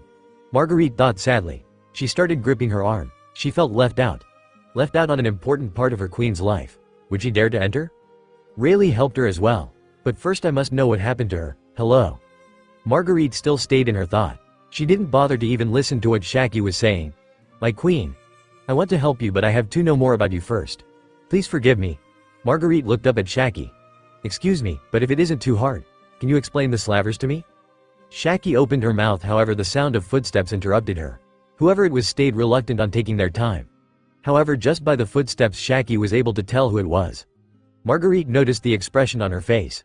This left her in an odd yet exciting position. "You say you're looking for Hancock." Her mouth started to gap open, knowing exactly who it is. What trouble has that woman gotten herself into this time?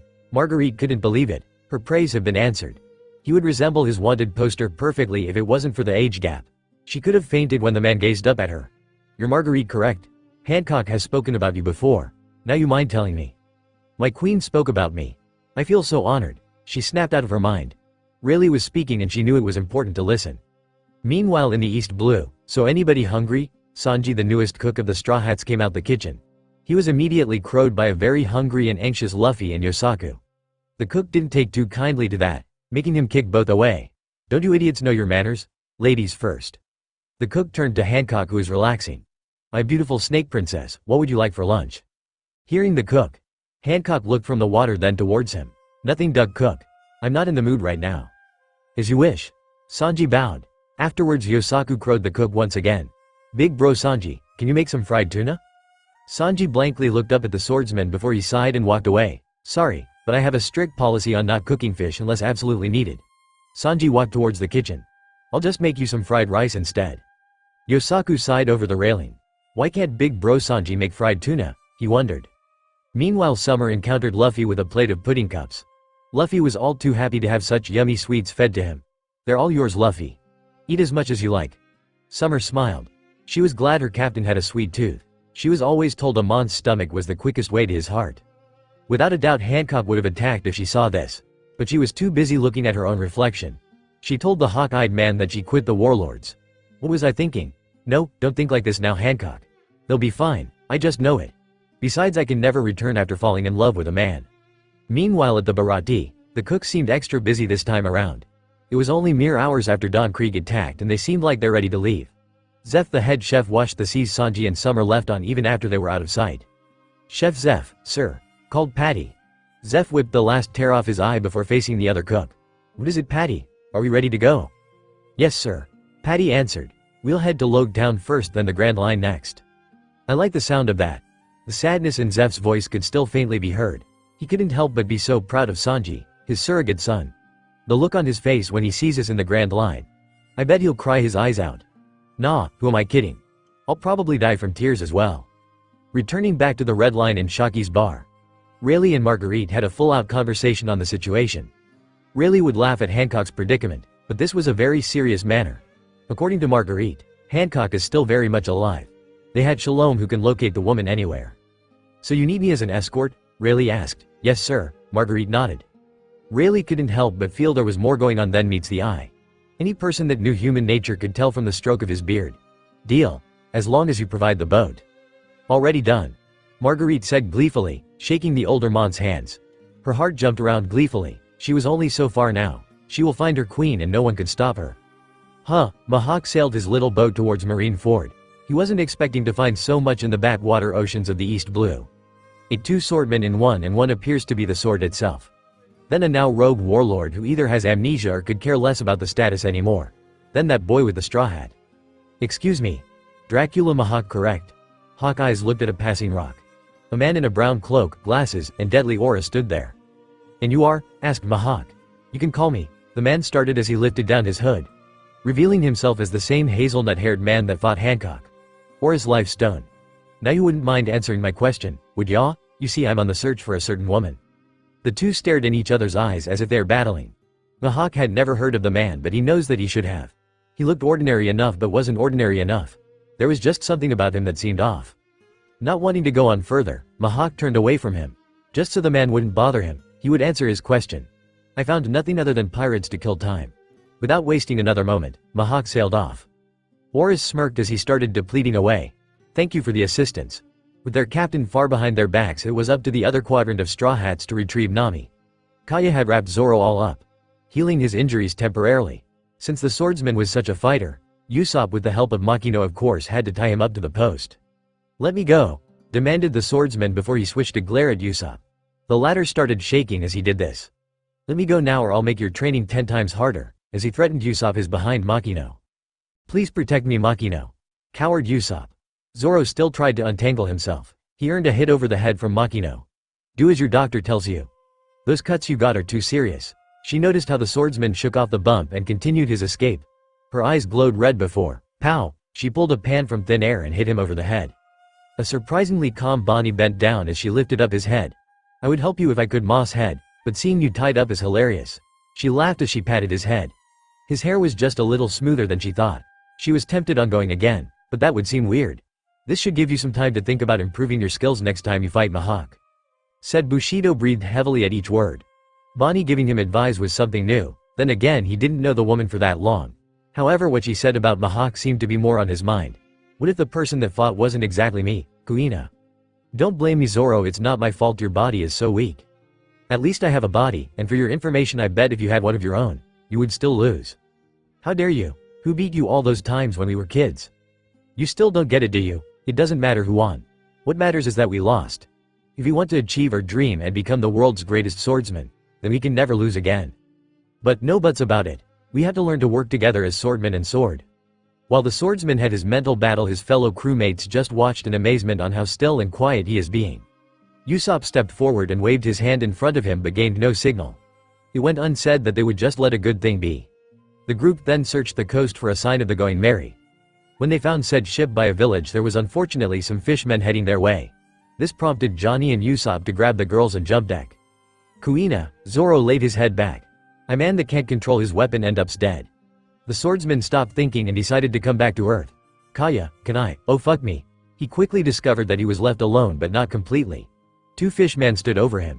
Even in the current situation, this couldn't help but remind him when he first met Luffy and Makino. The Usopp and Johnny swam the girls to shore. After drying themselves off, they needed to get far away from the ocean. They end up walking into a town of ruins. "It must have been fishmen," gathered Makino, "which would mean they are stronger than us. I guess it's a good thing Yosaku went back to get Luffy, Hancock, and the cook. Plus Zoro is still injured." Kaya added on, thinking about the situation. "I just wonder," then realization hit. "Oh my god, we left Zoro." Silence overcame the crew again. Makino began to worry, Usopp and Johnny panicked. Bonnie was the only one staying level-headed at the time. In fact, she laughed as she watched one of the fishmen take away Zoro. "Don't worry about Moss Head. He can handle himself," Bonnie assured the crew. Usopp and Johnny calmed down, but still had sweat marks over their face.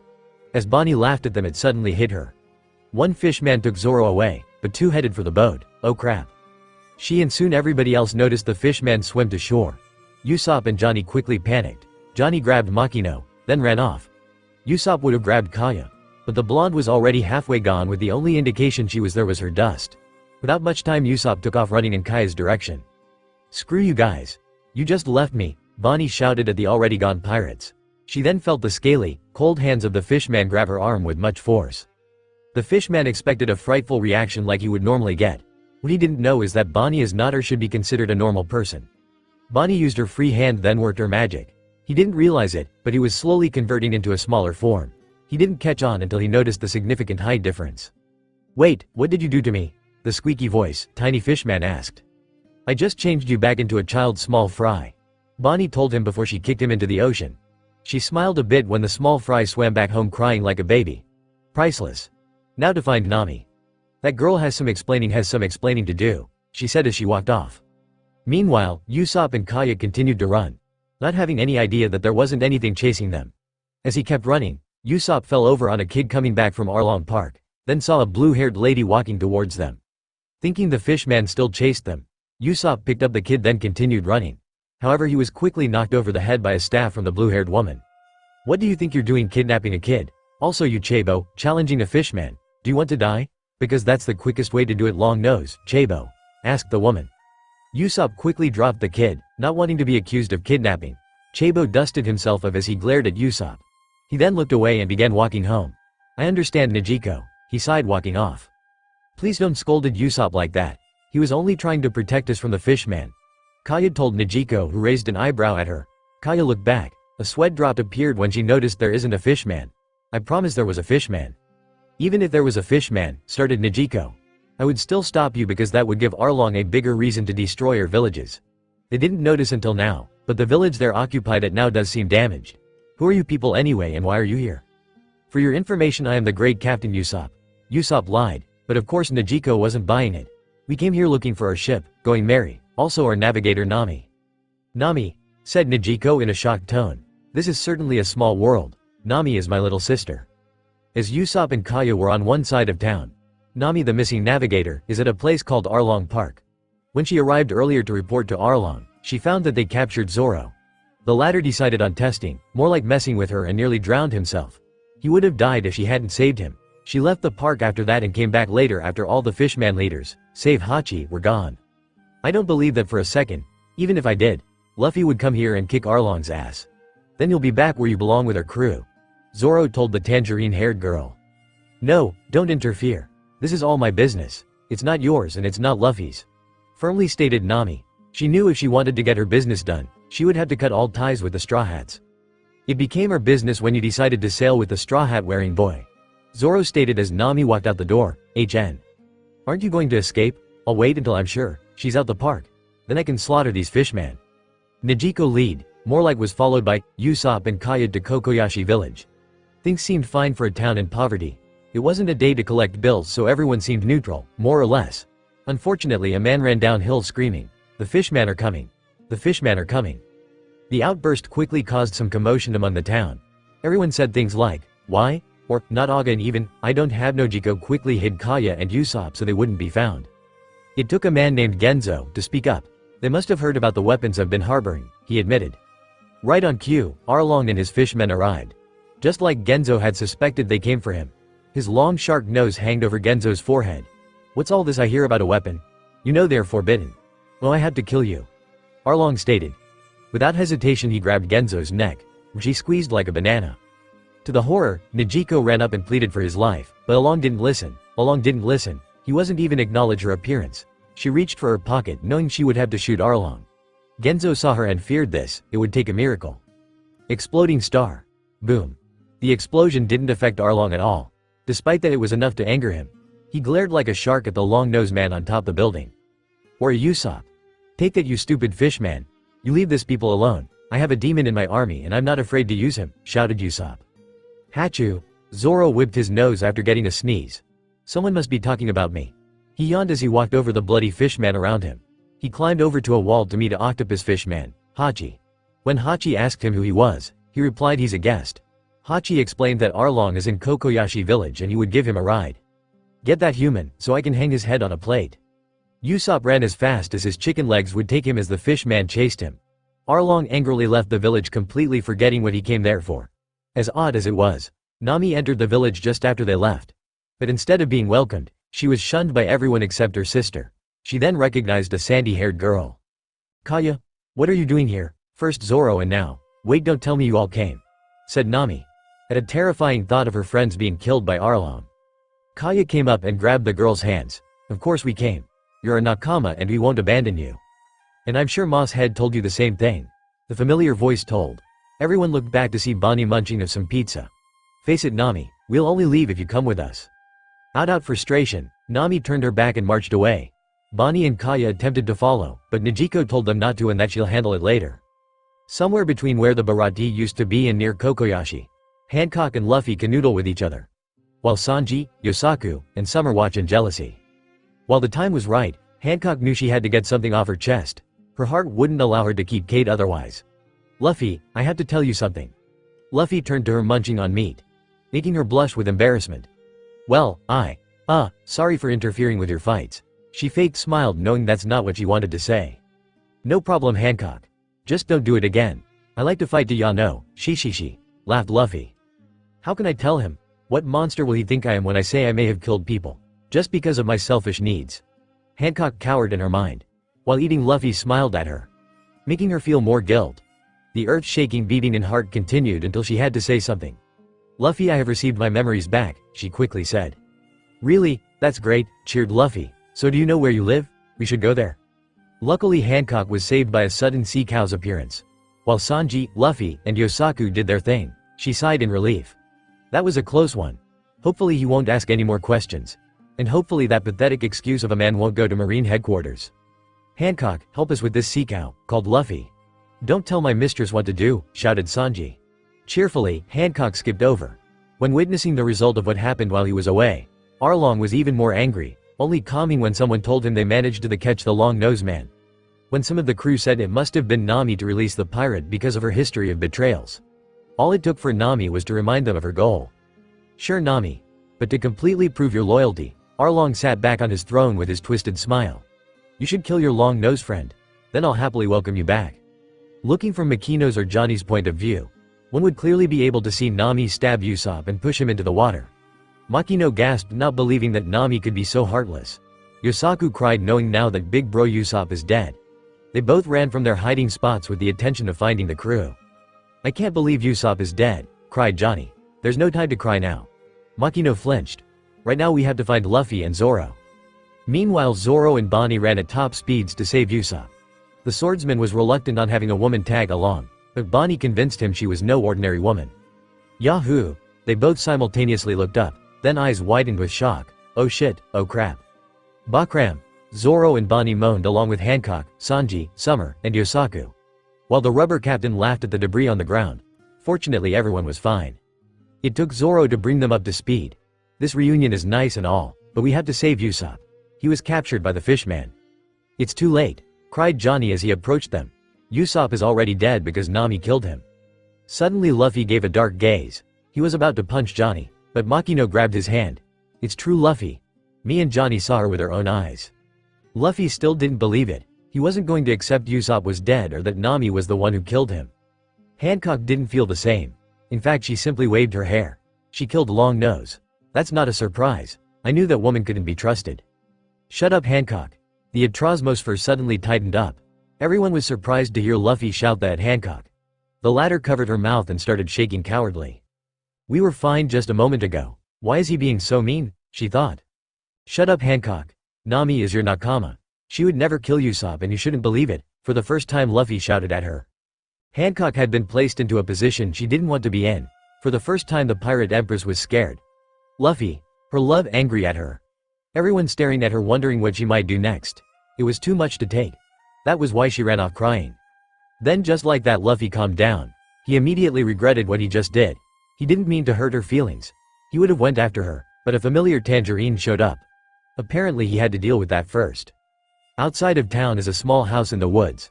The small house is surrounded with tangerine bushes and occupied with a weeping Amazon. Yes, Hancock ran into a random house after being yelled at by Luffy, her love. "Luffy, why do you hate me? I do nothing but try and keep you happy." Hancock cried on the table. She could make a puddle from her tears. She could compare her heart to broken glass. "He probably hates me now. All because I insulted that foolish woman. What does she have that I don't?" She swung her hand out of frustration, but evidently knocked over a photo. She looked down, then picked it up. Her eyes slightly widened when she saw the photo of Nami and her family, a sister and a mother. Is this her home? Hancock took some time to observe the home. Seeing it in a different way now. Her home, is that why? "Hey, what are you doing here?" Hancock jumped a bit. She didn't hear anyone come through the door. She expected it was Nami, but it turns out it is the woman who appears to be her sister. "This is my house and I don't remember housing anyone else." "My apologies." Hancock apologized. Something that felt alien to her if it was anybody, but Luffy. "I was just, nothing. It isn't important," attempted to leave. Nijiko however sat her back down. "Stay, I insist." Nijiko took a seat across from her. "So did you come here with that straw hat kid? He said he went looking for you." "I see. What about the rest of them?" Hancock asked. "I told them my sister's story. The reason why she doesn't want to join you," Nijiko answered. "But for some reason they still want to save her." Hancock fiddled her fingers a bit, nervous for what she was about to ask. "Could you tell me your story?" "Sure," Nijiko said, taking a deep breath. "You see, me, Nami, Belmere, and the rest of this town used to live in peace. My family didn't have the richest of lives. In fact, we were pretty poor. But our love for each other's was kept us going. Then one day, Arlong and his goons arrived. That changed everything." "What happened to your mother?" Hancock derailed Nijiko. "She was killed right in front of me and Nami," she said, like she told the story 8,000 times before. "Me and Nami were both scared that day. Little did I know I have it easy. I'm not carrying the entire village on my back." "What do you mean?" "Shortly after our mother was killed, Arlong kidnapped Nami. He figured out her amazing navigating ability, so he decided he would use it for his own personal gain. When Nami returned to the village, the first thing we found was that she had been marked in. So she became a slave." Hancock interrupted. "That word, marked, did the rest of Nijiko's explaining. Nami was a slave working under false pretext. She was going to work all her life under the man who ruled her with an iron fist. And that mark would always be her reminder. I'm leaving now." "Wait," Nijiko was too late. Hancock already shut the door behind her. A while after Hancock's and Nijiko's conversation, everyone was revolting. Nami cried and begged them not to because it wasn't their problem. But by Genzo himself, she was told nobody could bear seeing her in pain anymore. That she tried everything she could to save them and now it's their turn. Everyone picked up their weapons that they hid for the past 8 years and headed for Arlong Park, with intent on killing Arlong and his fishmen. Nami, seeing that the villagers wouldn't listen to her, did what they did all those years ago, fell into despair because of Arlong's betrayal.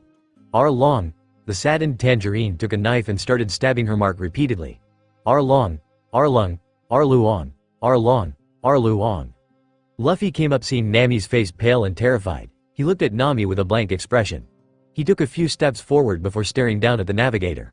Nami shakily lifted her head up as Luffy placed his hat on her head. "This hat is my treasure. Don't touch it." She berated herself for not seeing it before. This boy wasn't an average pirate, devil user. He is the kind of person that would destroy the world for his nakama. "Luffy, you don't know what's going on." "I know. This is none of your business. I told you to leave the island, didn't I?" "Yeah, you told me. Please help me. I'll take care of it, Nami." Nami sat there stunned as Luffy walked towards Zoro, Usopp, Kaya, Makino, Summer, Bonnie, and Sanji. More tears threatened to escape, but she quickly sniffed and wiped them away with her hand. "Luffy, thank you." At Arlong Park, Arlong wasn't happy. He was attacked by a weakling human. Then he finds a pirate hunter killed half his crew. But at least he had the assurance of Nami and her map-making skills. As long as he held onto her, he would get more money and the start of his empire. His moment of greed lasted only a few seconds when he heard his steel doors break down, bursting apart and tearing themselves open. "Great, now what?" "Hello," greeted a green-haired woman. The rest of the crew took notice of the destroyed entrance. They noticed 8 figures enter the park. Raroanoa Zoro, the long-nosed man, a green-haired woman, a generic girl, a woman with an umbrella, a man in a suit, a pink-haired woman, and finally, Straw Hat, Monkey D. Luffy. "I've been waiting to meet you," Arlong said. "You're Arlong, right? That'll be me." Luffy walked slowly towards the merman, anger in his eyes. When more of his flunkies approached him, Luffy simply smashed both their heads together, then continued his walk. "What does a pirate like you want with me?" Luffy stopped at Arlong's side, his expression unreadable, until he punched Arlong with full-blown rage. "Never make my nakama cry." The impact sent Arlong flying across his park to the wall and crashed into a wall, leaving a crater. "Arlong," the lowly henchmen cried before they rounded on the one who attacked their leader. "Oil him." They all jumped, preparing for an attack. Their assault was halted due to a series of heavy kicks due to Summer and Sanji. The result led the fishmen out of commission. "This is our boss's fight, not yours," Summer smiled. "Weaklings shouldn't interfere with a fight anyway," Sanji added. Outside the gate, Johnny and Yosaku guarded the entrance, preventing anyone else from entering. Not even when Nijiko and Genzo demanded it. Zoro, Sanji, Usopp, and Bonnie faced off against Arlong's generals, Koby a manta ray fishman, Chu a blowfish, and Hachi the octopus fishman. "I knew Nami was a traitor." Koby snared. Hachi glared, then pointed his finger at Zoro. "You're the guy that first gave a ride in my pot. You tricked me." Koby and Chu groaned at Hachi's stupidity before preparing for battle. At this time Arlong stood up as well. He felt the large fist print and blood on his face. He was too close to losing it. "You fools will pay for what you did," shouted Hachi. "And now to punish you, I'll summon the heavy artillery, Momoo." The water in the pool rippled as a large shape took surface. It was revealed to be a giant cowfish that Luffy and others encountered earlier. Only this time the creature has a large bump on its forehead and crying in tears. "Momo, what happened to you?" Hachi cried seeing his pet hurt. Luffy and Sanji glanced at the beast. It was shrunken with fear when Momo acknowledged them. After a pause, the creature made its way back into the water. "Where are you going, Momo?" asked Arlong. "If you want to leave, fine." Something about that sentence triggered Momu's inner beast. He turned back to face the enemy pirates. He sent his head crashing down. Bonnie met the beast halfway and planted her arms on its forehead. Working her powers, she turned the sea monster into a small fry-sized fish. "Impressive feat, Bonnie-chan," swooned Sanji. Momo fell into the ocean, then swam away crying. Bonnie then turned to Sanji giving him a thumbs up. "It was nothing, cook boy." Arlong had enough of this foolishness. "Enough of this, Hachi, Chu, Koby, kill them." Hachi was the first to act. The octopus suddenly wielded 6 swords in all arms. "Zoro, you'll pay for making a fool out of me," declared Hachi. "I'm sure you don't even need my help for that one," Zoro responded, wielding his Wado, Kuina. "Are you ready for this, Kuina? No funny business this time, right?" "Of course, Zoro, we will work together as one, but..." "What is it now? You're too used to using the 3-sword style. Without the other 2 you're out of your element. Maybe I should take charge of this one." Zoro smirked as he placed the sword in his mouth. "No deal, you had your chance with Mihawk, so now it's my turn." Usopp and Makino looked at Zoro oddly for it looked like he was talking to himself. Kaya had yet to practice therapy, so hopefully Zoro wouldn't need it. Besides I already have a backup. "Johnny, Yosaku." On cue Johnny and Yosaku tossed their swords at Zoro. Said swordsman placed Wadi in his mouth, then caught both the swords with ease. He was now prepared for the fight. As it began the swordsman already had a hard time holding Hachi back. He took the defensive, blocking all of Hachi's strikes. Already he breathed heavily and his vision began to blur. "You're looking pretty weak there, Zoro. You can't even fight at your full potential, admit duh." Zoro blocked Hachi's attack from his neck. He then deflected and made impact for the fish man's stomach. Hachi however sucked his stomach in avoiding any injuries. Hachi then countered by slicing all his swords down again, to which Zoro had to block. "We need to end this fight quickly, otherwise you'll fall to your wounds." Right then Zoro found an opening. "Kuina, quick, light em up." On command Kuina self-concisely lit Wado on fire. Zoro then charged in for his attack. Flaming Onigiri, Zoro slipped right past Hachi with his assault. The surprised Hachi shook off the pain and rounded at his opponent again. "You bastard, now I'm really mad, birthday surprise." Hachi charged forward, his swords in a pot-like form. Zoro waited for his enemy to get closer. He began to spin his body at crazy speeds as Wado lighted up with a purple aura. Dragon Twister. Hummingbird. Hachi didn't see the attack coming until he was launched in the air by an air-slicing tornado and a body-burning aura bird. His swords broke apart, heavy slashed wounds around his torso. Hachi landed with a crash. Beaten by human with only 3 swords, Hachi muttered before he passed out. Zoro meanwhile sheathed his swords while breathing heavily. "Heartbeats, I'm hearing heartbeats everywhere." Nami was at her old house patching herself up. Once she was done, she would head for Arlong Park herself and finally stand up to Arlong. She looked at the picture of her, Nijiko, and Belmir, then headed out the door. Unsuspectingly Nami reversed her way back in as Hancock walked inside. The latter closed the door behind them. Nami took the chance to grab a knife and stab Hancock. The latter however predicted that move and grabbed Nami's arm before she could do so. "Let me go." Nami struggled to get loose. Surprisingly, Hancock did as she was told. Nami got a better look at the woman. Her eyes widened when she saw the tears falling from Hancock's eyes. The older woman looked like her just a while ago. "Why are you crying?" This happened to be the first time Nami showed concern for Hancock, but in a way it didn't sound weird or off-putting. "I'm sorry, Nami," cried Hancock. The woman notably looked like a wreck. "I didn't know the pain you've been through. All because of my selfish reasons, you've been hurting more and more." Nami couldn't believe she had Hancock apologizing to her. Not only that but hugging her as well. No, it wouldn't be accepted. "Back off." Nami pushed Hancock on the door. "Don't try and act like my friend now, talking like you care about me. You're probably only doing it for Luffy. He deserves better than you." Hancock wanted to say something but Nami kept going. "You're talking like you know me, but you don't. You talk like you know my pain, but you don't. How can someone like you ever, Hua?" Nami gasped as Hancock ripped off her shirt. Said woman had her back turned so Nami could get a good look at her mark. "I don't understand." "This is my mark." Hancock lowly responded. "Like you, I've once been a slave. Even still this mark still haunts me because I never get rid of it. I know what it's like to be a slave. I know what it's like to never have your freedom. I know what it's like to protect everyone you care about, while secretly hoping that someone will come and protect you. Nami, I understand her pain. Hancock, I don't know what to say. You shouldn't have to say anything. It's me who should be apologizing. I would never treat someone like you or me in such a way. If you don't forgive me, I understand. It'll take some time. Hancock jumped when Nami placed her hand on her mark. But we'll get through it. Just don't try and kill me, okay? Right. Hancock nodded. Good, now we have some friends to save.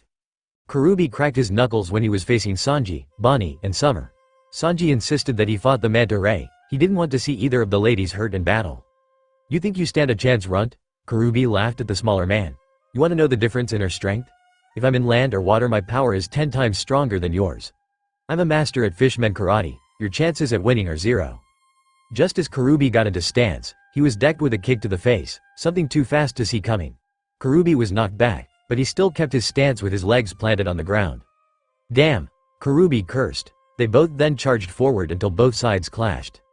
They both ended up attacking and defending respectively. Sanji didn't think it would be this of a bother. The fishman was certainly stronger than any of the cooks at the restaurant. Zeph however gave him kicks that was 10 times as hard, so this wasn't a bother. Sanji had the advantage of speed, so things shouldn't be too difficult. Kurubi found the opening of punching Sanji in the face. Afterwards Kurubi unleashed a flurry of attacks on Sanji, until the latter blasted towards the wall. The manta ray fishman didn't expect for him to recover so quickly. Sanji simply stood there. Kurubi was confused at first but took the chance and charged at Sanji. When Kurubi threw his fist forward, Sanji disappeared at the last moment, shocking the fishman. Without warning, cram! A foot blasted him in the air. As he glided in the air, Sanji appeared behind his back holding 2 fingers on his back. Get ready, fishman, you're about to get a taste of my barrage attack, Sanji warned before proceeding. San, cram, G, cram, 2K, Sanji barrage attack. BA cram, BA cram, BA cram, BA cram. Kurubi fell to the ground beaten with bruises. Sanji landed on 2 feet shortly afterwards. Crappy fishman, don't you know cooks cook fish? What devil fruit did he eat, the hot fruit? Zoro grunted as he looked at Wado. Kuina, shut up Kuina. Hancock and Nami arrived just after Sanji's victory.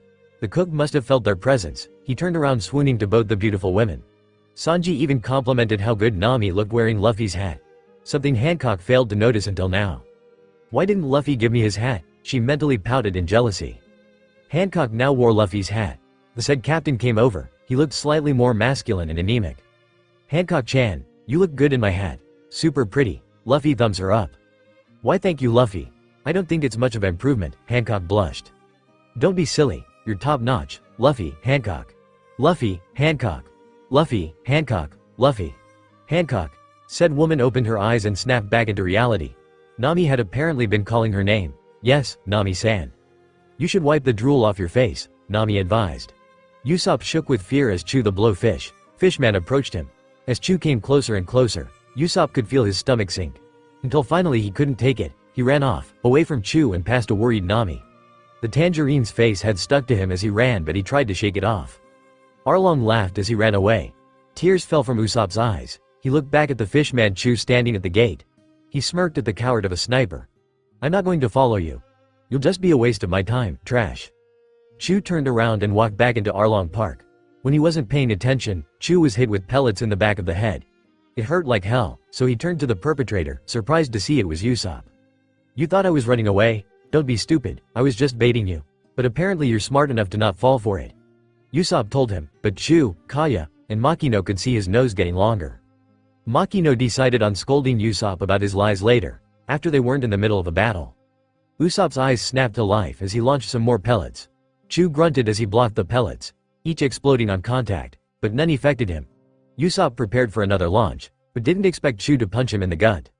Crap, Usopp muttered as he fell on his knees coughing blood. What did I tell Ki? I said. Chu lifted his leg about to kick the sniper. Usopp quickly lifted himself up. Smoke bomb. He shouted, throwing down some smoke pellets. A fog of smoke clouded the area as Usopp made his escape. He could hear Chu coughing as he backed out of the smoke cloud. Just after the smoke cleared, Chu picked up the so-called blood. That liar, it was only ketchup. Chu looked around his area from Arlong to the citizens, but of all things he couldn't find Usopp. Where are you? Up here. Chu looked up to see Usopp on top of Arlong's balcony. Take this on for size. Usopp stretched his hammer on his slingshot. Chu flinched as Usopp fired the projectile. The hammer was heard zooming through the air. Even so, Chu caught the object like it was nothing. My turn. Chu tossed the hammer away, then dived his mouth into the water. Nami caught on to what Chu was about to do. Usopp, watch out, he's about to use his most dangerous attack. Usopp was suddenly struck with water bullets before he could take in the warning. Each and every one hurt more than the actual thing. The sniper fell from the balcony then onto the ground with a thump. Damn it. Why am I so useless? Was all that training with Zoro really for nothing? The sniper looked at Zoro observing the fight. His look was unreadable. He then turned towards Nami, then Kaya, then Sanji. Each looked at him in the way he didn't like. A burden that needed help. I can't lose. Losing is not an option. He encouraged himself as he stood to his feet. Chu ran towards him very shortly. I am, the great Captain Usopp. Just as Chu punched him in the face, Usopp launched some purple pellets on the fishman. He of course was sent flying into the wall from the punch. He was in the biggest pain he had been in his life, but he was so close to winning that he wouldn't give up now. Usopp lifted his lower body up, then ran on all fours as Chu chased him. He was surprisingly fast for someone who's bleeding a lot. Eventually Chu stopped the chance and headed back for the water. Usopp still kept running and didn't stop. It's over, sniper. Chu prepared to fire. Usopp ran right behind the unsuspecting Arlong on his throne. Chu's eyes widened as he fired his water bullets. Soon all eyes widened with shock as the water bullets made direct contact with Arlong. The latter was heard growling afterwards, which was Usopp's chance to move away. An angry Chu glared at Usopp. Look what you made me do. You're dead meat now. I wouldn't count on it. Usopp laughed. He noticed that Chu was finding it more difficult to breathe. 1, 2, 3, goodbye. Suddenly Chu fell to the ground and found it difficult to breathe. What did you do to me? Remember those purple pellets from before? Those were poison pellets from Maya's office. Usopp explained to the fishman. It took some time before they could fully activate around her body. So of course I had to buy some time. Chu glared even harder than before. You didn't think I would come here unprepared, did you? In seconds more Chu collapsed on the ground. And that's what happens when you mess with the great Usopp. Said person was suddenly dove in with a hug towards Kaya. He laughed, but was also in a great deal of pain in the same time. Usopp, don't ever scare me like that. Look at yourself, you're injured. Kaya brought some bandages from her pouch then began the treatment for Usopp. Do you have any idea what would happen if I lost you? What? Asked Usopp. I would die from sickness, Kaya told him. As she reached his long nose they both shared a friendly smile. Only for it to be interrupted from the giant shark shadow above them. Get ready to die, humans. Arlong growled. Ah! Luffy appeared, his fist at Arlong's gut. The shark fishman was sent gliding across the park. Did you forget? Your fight is with me.